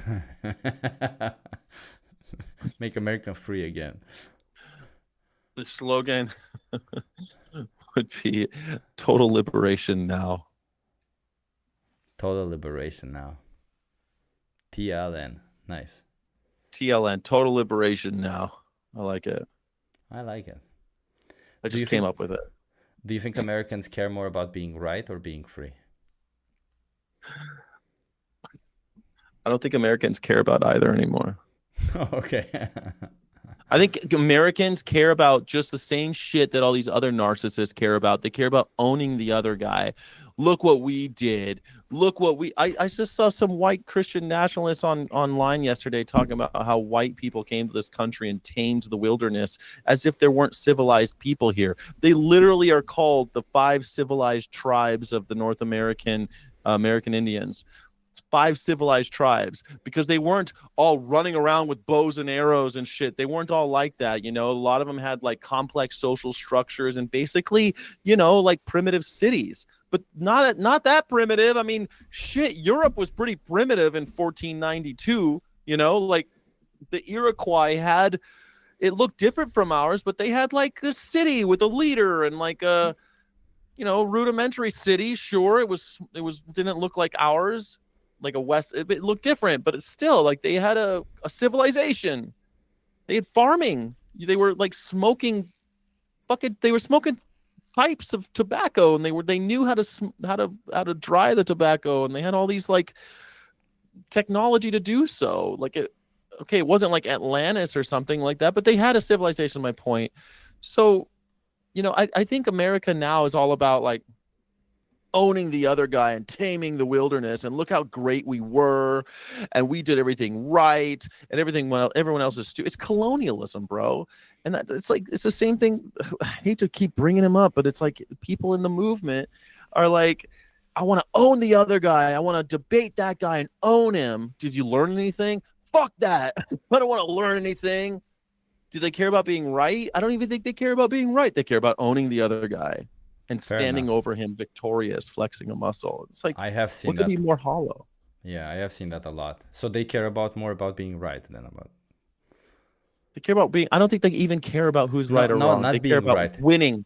Care about winning. Yeah, that's a very good point. Yeah.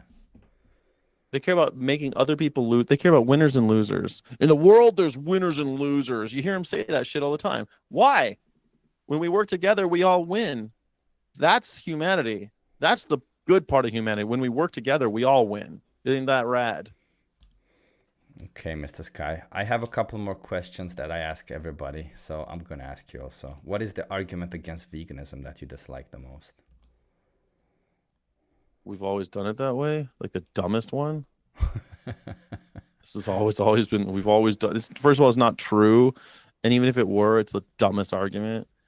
Like we've only been farming animals for like 5,000 or 6,000 years. Yeah. And we've only been doing it like this like for the last 65 years. It hasn't been that long. It's like 3 generations we've been doing the dumbest fucking thing in the world, to think we've been doing it this way forever, and that this is the natural order, and this is how it's always been. It hasn't always been this way. It's the unfortunate situation that human beings don't live long enough, I guess. But it hasn't been that long. I agree with you. We got the God said so in the comments. That's also God said so. That one's annoying too, but that one's an easy one to get around. I think God said so. Like, God says all sorts of shit. Like, are you cherry picking? Is that it? You just get to pick which one? Like, essentially, yeah. You talk to women when they're on their period because God said you're not supposed to. Is that really a thing that God said? In the Old Testament, they got women. There's in Leviticus, the one that they constantly quote. They got women got to spend a week out in the fucking shed, and if you sit in the same chair as she does, then you're unclean, and that she has to be spending her period out in the shed.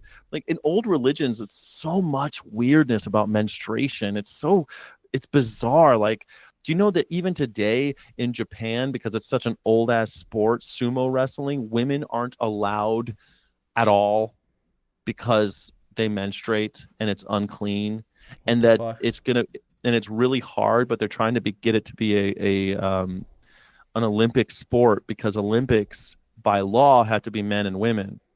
And there's female human beings that want to do sumo for whatever reason, and they're not allowed to because in that little holy circle, It's got like some religious shit, and you're not allowed to.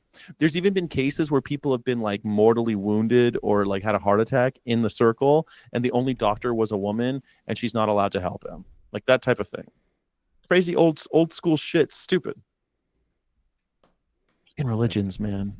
Religions are stupid. Yeah. I wish they would just burn the Old Testament completely, or just leave it. Just like if you're Christian and you're still crazy about the Old Testament, you've got brain issues. I mean, I wish they would burn all of the sacred books. So The story of Christ is kind of a nice one, but yeah, burn them all, man. What the hell? I don't like gurus. I don't like cults. yeah, fuck them. Fuck 'em. Next, what is your favorite vegan dish nowadays? Could be one that it's easy to make. Could be one that is delicious. Peanut butter and jelly sandwich. Oh, that's so. I like that. That's such a rye Best- bread, whole bread, cracker. Whatever bread I got. Like I get any Croissant? kind of bread. I don't give a croissant, peanut butter and jelly croissant. Although I might just do the jelly, no peanut butter, because peanut butter is kind of heavy for a croissant. Yeah. Because it's kind of flimsy. You need some kind of substrate for the peanut. Peanut butter's heavy. Oh, that's true. That's true. But I would eat a peanut butter jelly croissant for sure. And I love peanut butter and jelly. I had a peanut butter jelly English muffin a couple days ago. A wheat English muffin is delish, man. What kind it's of the jelly? best. Grape jelly. Americans eat grape jelly for some reason. And when I lived in Europe, it was so hard to find. It was really difficult to find grape jelly in Europe. That is a weird one. I don't know if I've had Yeah. grape jelly. Yeah, We have a lot of berry jellies. Berry, Yeah. right? Yeah. You see strawberry, not really, actually, not so much strawberry, but like a himbam. What's that? Like a raspberry, I think. Himbam and blackberry jam, even jalapeno jam. I could find more easily than grape jelly. Grape jelly is just rare in America, in Europe. Have you But- had walnut jam? Walnut jam? No, like not like walnut butter. I've had walnut butter. No, walnut jam. No, I've never had walnut That's jam. really weird. Yeah, we do that in Romania. I would do it if does have omega-3. I'm trying to up my omega-3s. I'm trying to eat a lot more omega-3 Okay. and take it Okay. more seriously. Okay. Peanut butter move. jelly, it's the best goddamn meal. Plus, it's the most American vegan thing. It's like American as F. And it's so good, man. Peanut butter jelly. Hell yeah. But wait, if you could choose something sweet, would you choose something fruity or something chocolatey? Fruity. Fruity. Sure. You're a fruity guy, not a chocolatey guy. Yeah, man. Chocolate. Whatever. Okay. I'm so obsessed with chocolate. I feel like people who are obsessed with chocolate aren't having enough sex. I mean, it tracks. I like chocolate. You're not having enough sex. You're undersexed and you're But over chocolated. I always like chocolate, so let's put it that way. You always like chocolate, but you don't always like sex. Got it. If you could eliminate one logical fallacy from the face of Earth, which one would it be? It could help the vegan movement. It could help, political movement, whatever. One logical. Yeah, we've always done it that way. We've always done it that way. It's like the worst. It's like an appeal to it's- tradition. Yeah, it's the worst one. We've always done it that way. The worst one. It is constantly used. It's always used. You hear it all the time. Socialism. Tell me one time it's worked. Well, tell me one time capitalism has worked, motherfucker. It ain't working. It ain't working. It's never worked. It's not working now. Well, we've always done it this way. It's always the conversation. We've always done it this way.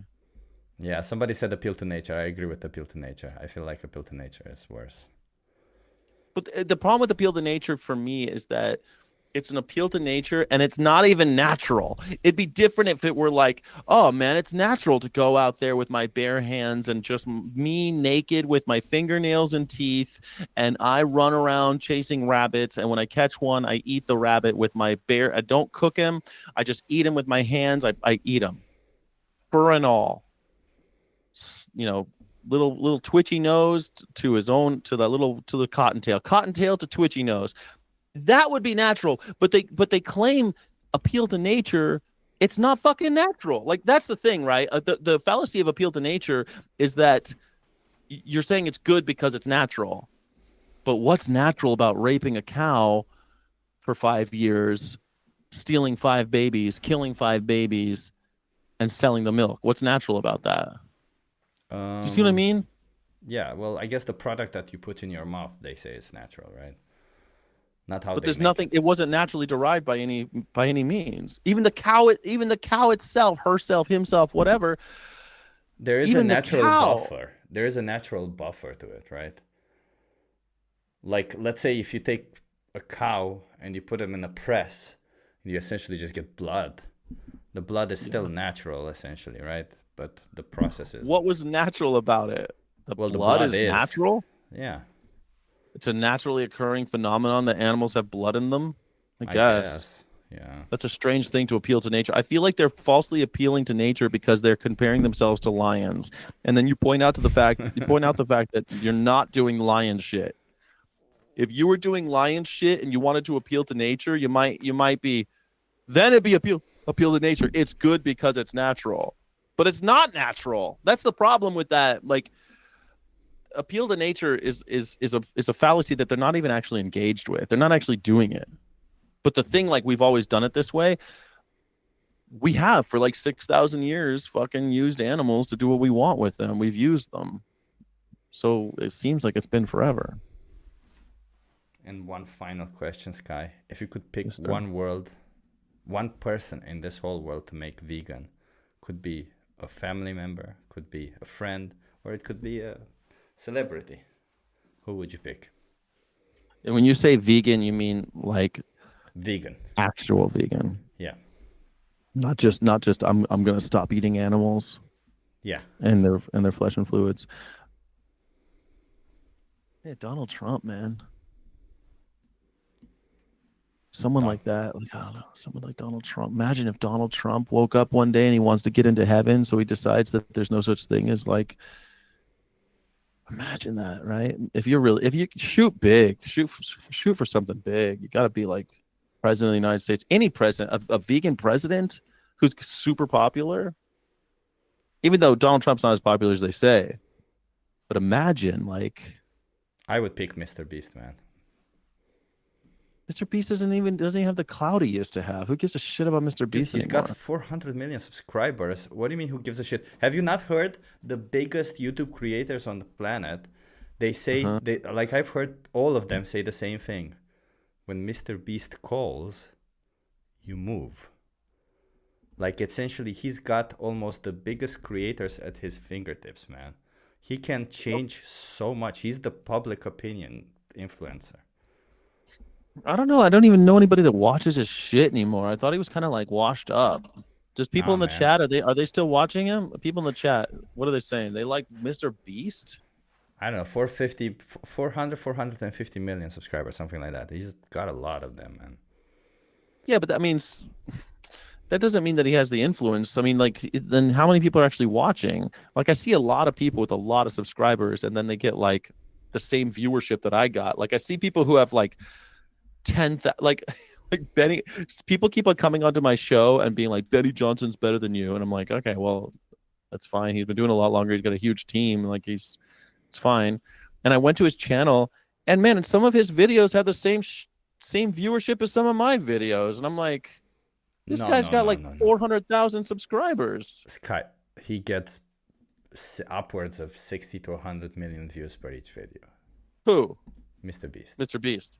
Yeah, all right, but for every video he gets that much? 60 million? Yeah, for almost every view. So for almost every video. What's he saying with it? They're stupid. They're like, I lived on a boat for 10 years or some bullshit. Yeah, that like kind of stuff. But imagine if this guy were vegan. Like, imagine if 80 million views for each video, they would be like, maybe I should be vegan. Maybe I can be vegan. Like, it would eliminate this whole idea of I can't be vegan or I don't know how to be vegan, because in almost every single video he shows how he eats, or there's some form of eating involved.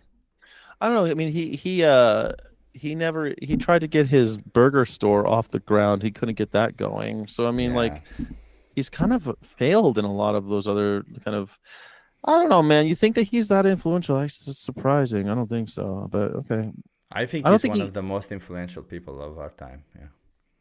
Does he make video? Do you think that he gets those views because people like him, or because he's just good at making kind of extreme videos. So there was a report about how Mr. Beast, they had a conflict. There was a guy in Mr. Beast's team who sexually harassed somebody, Oh yeah, and yeah, I remember that. Yeah. yeah, so there was a whole thing about it. If you look through the comments of that video, there were a lot of people defending Mr. Beast, saying like, I don't care. He's a nice guy. He helps the homeless. Because he has also Hmm. this philanthropy thing. So I think maybe we don't see it because we're a bit older and we don't really. I watch Mr. Beast from time to time. I still watch him, but What are I people saying in the chat? Do they think that they well, a agree with lot of you? people are saying that they don't know who he is. Yeah. Okay, And a lot so of people don't really watch him. But for the kids, the young generation, I do think he's the most influential person. I do think he influences the most children, the most, yeah. I mean, okay, so you take someone like Mr. Beast. So look at like Michael Jackson, right? Do you think Michael Jackson was a billionaire and he had a huge amount of people who loved him and defended him even when he was accused of something quite atrocious. Yeah.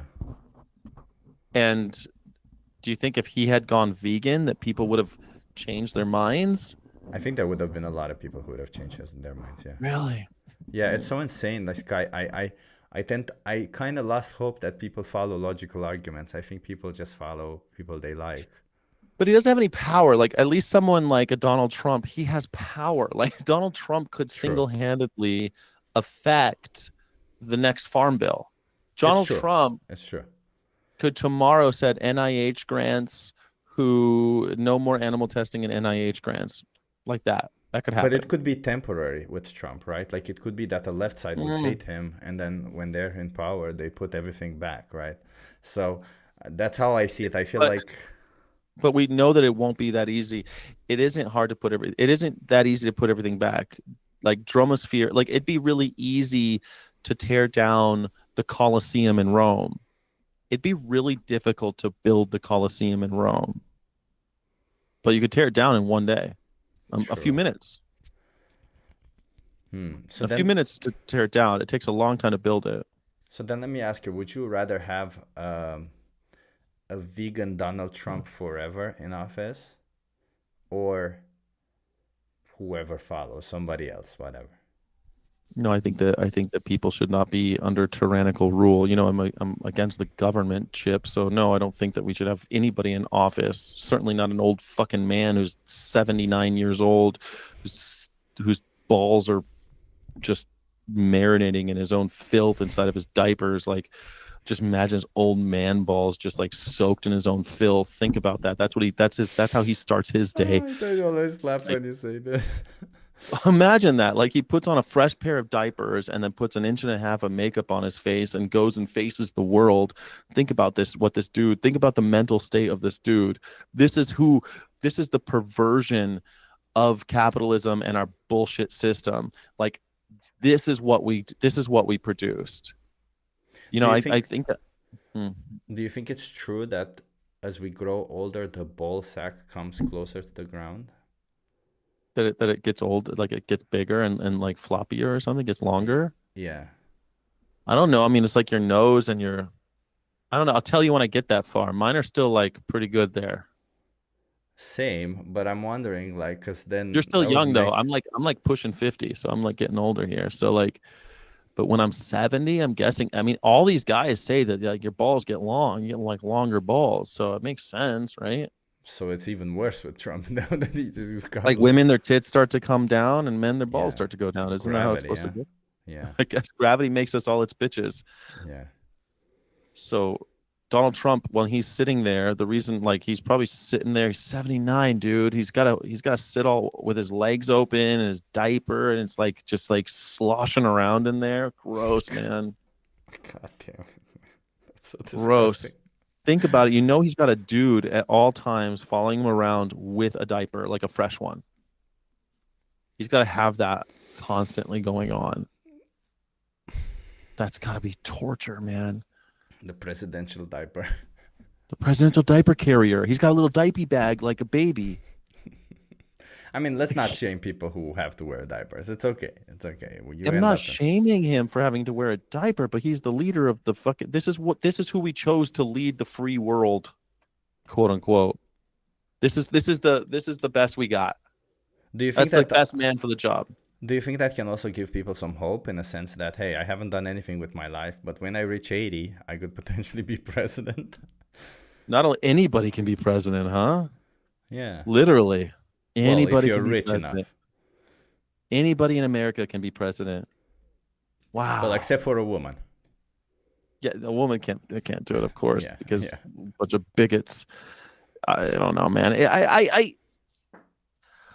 I don't think. Okay, but back to like Mr. Beast has no real power. You need somebody, if you're going to have someone vegan, it can't be a celebrity. It can't be a Kardashian or some bullshit who has like implied influence. It has to be someone who can actually do something. Like if you could wave a wand and all of a sudden they like, you know, a light bulb over their head. Oh, animals deserve moral consideration. And of course they do, because all of us are one. And I want to take a one health perspective on humanity in the world and how we all are interacting with on the planet between governance.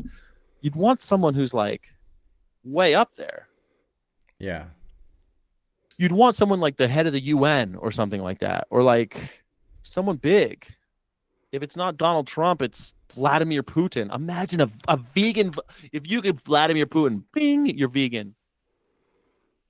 Wow, what a world this world. Be a world changer. The Pope? Pope, he's got a lot of implied influence, right? But he's not. He doesn't have that much actual power, right? Do you know who Gary said? Who? Eminem. Yeah, Eminem, fucking Detroit. Gary's from Detroit, so of course he's gonna say he's from Michigan, so he says Eminem because Eminem's a good rapper. Like, what is Eminem?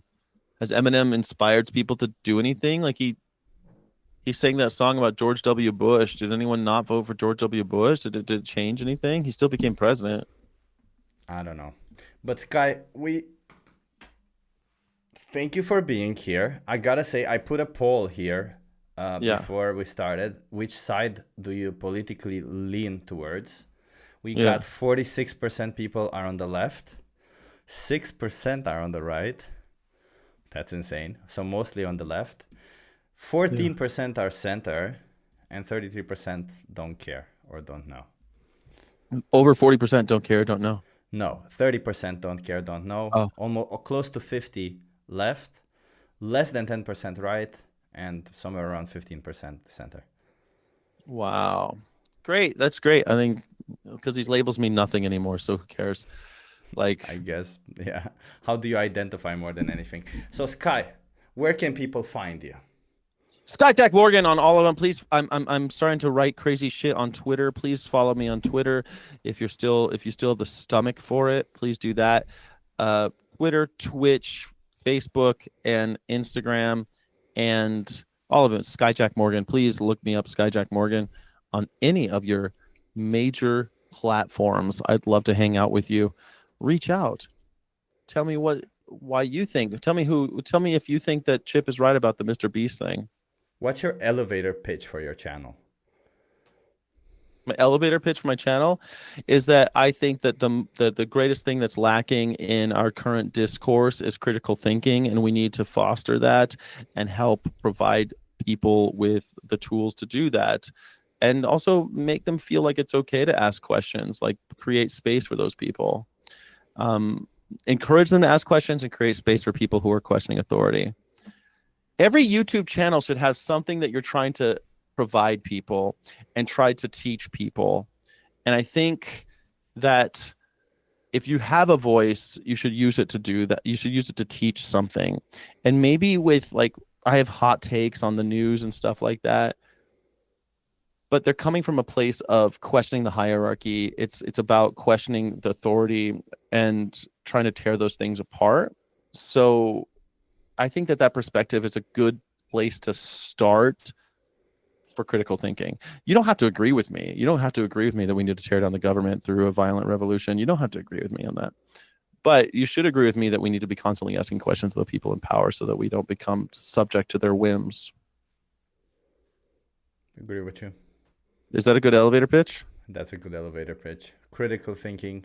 So everybody, please follow Skyjack Morgan. He's an awesome dude. As I said, personally have become a better vegan and an activist while watching him. I always learn something while watching your videos, even if it is, well, mostly about the news these days. But from time to time, you still teach me things that I'm still learning from you. So I always I have a new one appreciate that. coming out. I have a new one coming out about I'm editing about the myths that people tell each other about race, because George Martin keeps saying that 13% of the crimes in America are committed by 50% of the crimes committed in America are by 13% of the population. They're black, which is such a racist thing to say, and it's completely wrong.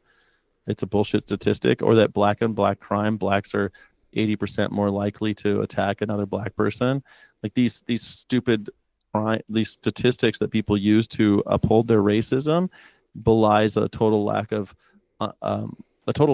critical thinking, and I think unethical position. So I made a video about that. I can't wait.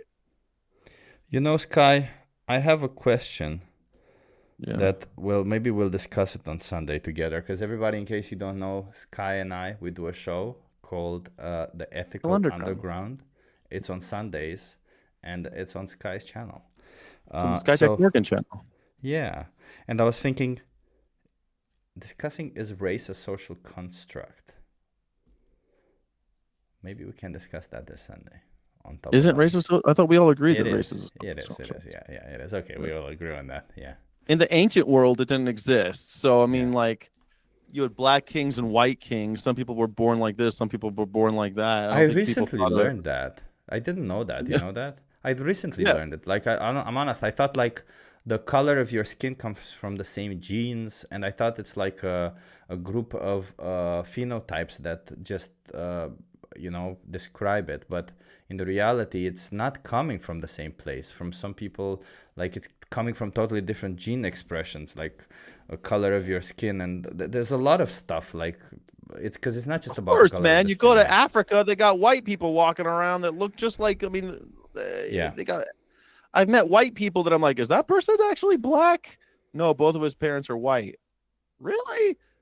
Well, the guy looks pretty dark. He's got curly hair, but it's these things happen. What about the gingers of the world, like gingers?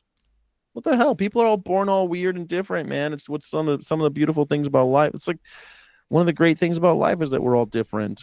Isn't that cool? It'd be so boring if we were all the same. Agree. So well, boring. I ask you a question. How often do you have to urinate? Way more often in the evening than during the day. But that's because it's intentional. Because during the day, I intentionally don't drink a lot of water because I might do outreach. And then I compensate by drinking more water in the evening. So do you think you have a small bladder, or do you think you have like a normal bladder? No, I think my bladder is pretty normal. And I do a yearly check. Since I was 35, I've been doing a yearly check, and I don't have any prostate issues or anything. My doctor said I'm just used to, whenever I get that small sensation that I need to pee, I'm used to. You start dancing. Yeah, I'm used to it because it's like it's a mental thing more than anything. So. Do you have to pee right now? Ish. I think like at the end of every stream I do with you, by like 2.5 hours, you're like. Yeah, but I drank 1.5 liters of water since we started. I did too. I drank over 32 ounces of water. 32 ounces. You Americans, and you're weird. That's a little bit less than me. A little bit less. It's like a liter-ish, something like that. Yeah. But I drink a lot of water. I think maybe because I'm bigger, I got a big old bladder. That's what I'm thinking. You are definitely. I mean, it's probably logical that you might have a bigger bladder than mine, since you are a bigger person, indeed. I mean, it would make no sense that your organs would be small, because then what's your body filled with? Just empty space, because your body's bigger than mine, right? Right. My organs have to be bigger just to like fulfill the demands of the body. But imagine like, okay, so we always talk about how like tall people, why is it okay that tall people get more money or more promotions at work in these things, and they get jobs more easily? And I think that that's perfectly rational. Like, I require more calories than other people. Like, I was at a concert yesterday, and I can't believe everyone's so short. Every time I'm at a concert and I'm in this group of like a few thousand people, I'm like, holy shit, everyone! I'm in Munchkin land. I'm like Dorothy in the Munchkin land, and I'm like, how is everybody so short? You gotta come to I've the got Netherlands, man. I'm telling you.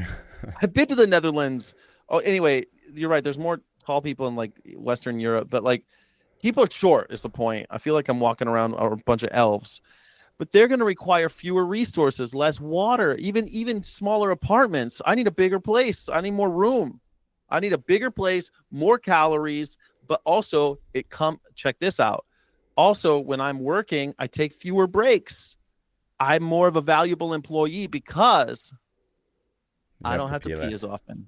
Yeah. Huh? What do you think? Think this is crazy? Think I'm crazy? I mean, I don't know. It's interesting theory. I don't think that the difference in the bladder size is that considerant. Like, probably you would have to pee twice, maybe, or 3 times less than an average person per month. But you would be consuming 50% more calories, so you would still be short inefficient. people are constantly in the bathroom taking breaks, and then you're on your phones, and you're always like, man, all you guys in the bathroom all the time. I can't believe it. I like when I was managing big teams, I'd be like, where are you guys going all the time? I haven't gone pee. You guys are peeing constantly. I'll have you know I'm 5'10". I'm not short. Well, I am here in the Netherlands, but globally I'm average. Well, I'm 6'5", and I don't know. I think as long as we're gonna have capitalism, people like me should get paid more money. Makes sense because you're taller. Well, but wait, I might eat more calories than you because I have more muscles. That's by choice. I require more calories as just to be alive. It's not my choice to have muscles, Sky. No, don't go to the gym over and over again by choice. Impossible. That's impossible. No, you don't require it. If you and I were in the same concentration camp, right? Yeah. And we both got the same amount of food, that wouldn't be fair because I require more. Depends. Again, I need to keep my muscles. If we're in a concentration camp where muscles don't count, they still have to count. What do you mean? The Nazis come around and they give us each a piece of bread. But the Nazis want to look at beautiful bodies, don't they? They want to, they want to look at. Not of the incarcerated. Yeah, they do. They want to violate somebody. They want to rape somebody. So they have to have somebody with a beautiful body. That's why you have. That's why you have the muscles, huh? No, but that was that went really dark, really fast. Dude, what that went really dark, really fast. No, I didn't think that was where you were going with that. I require more. I deserve more. So there you go. All right. Well, thank you, Chip, for revealing to me why you constantly are dancing in the 3rd hour of our show. Yeah, thank you so much, everybody, for being here. Yet again, Skyjack Morgan. Subscribe if you're not subscribed. We'll see you on Sunday. Are we going to be discussing on Sunday, Gary? A little bit of Gary? We could discuss whatever you like. Yes, let's do it. Is it ethical to have someone like Gary Yourofsky as a leader of our movement? I think we should discuss a little bit of Gary on Sunday, yes. You had him on your show. You platformed him. I did. I did not platform him. I just had him on my show. That's the same. What? I didn't platform him. I just had him on my show. That's platforming somebody. I don't know what you're talking about, but we all agree. All right. Well, awesome. This has been fun. Thank you so much. I wish that I could do this more often with people. Yeah, it was fun. And maybe we can do it again and at some point do like a game or something, like a philosophical game. I love it. Yeah, because I have some cool philosophical games that I've been wanting to play with somebody, but nobody really plays. Yeah. People are boring, Chip. Yeah, I mean, ish. People go to foie gras protests and then eat fried chicken. I think I told you at the foie gras protest that I went was fucking insane. So, because it was aggressive. But those people get super aggressive and go crazy. But then they go and eat fried chicken. Some of them. That's insane. That's insane. This is a thing that happens. I will see you everybody, and then on Sunday. Well, I'll see you tomorrow because I'll do outreach tomorrow. I will see you, Sky, on Sunday. Yes. Please subscribe to my channel, Sky Jack Yeah. Morgan, so you can see the Ethical Underground with Chip and me on Sunday. That's what All you right. got to do. That's what you. Bye, everybody. Thank you. I'm gonna go off in my spaceship now. I don't know what this guy's doing. He seems like he's. I don't know what. Is that guy vegan even? Or what's going on there? I think he's a robot. Is this a robot? He just looks like a green guy, like somebody who's not a robot, right? I don't know. I can't really see myself. I'm about like a 1 inch square down here. I don't actually know what I know. It's a spaceship. You and your size is inches now. You brought inches, ounces. What's next? I'm American, man. I don't know if you heard, but we're God's chosen people, and we're making the world great. Yeah, I mean that's what the Mormons You're all said, going to be right? you all are going to be on inches, and get used to it. All of you are going to be on inches and ounces. And when Canada becomes our 51st state, we're going to force it on them. Greenland as well. We're going to take them. We're going to take them, and we're going to make them use yards and miles. It's going to be great. You're going to make Greenland red, white, and blue land. That's right, red, white, and blue land, and it's gonna be awesome. We're also gonna change the name. You heard that now we're changing the name from the Department of Defense to the Department of War. That's happening. Is that really happening? Yeah, Donald Trump is trying to change the name right now. I don't know if it's actually going to happen because it will cost like over $1 billion to change all the stationery and all the signs and all the bullshit. But yeah, Department of Defense will become the Department of War. And why not? The anti-war president wants to change the name to Department of War. It makes perfect sense. And on that bombshell, everyone,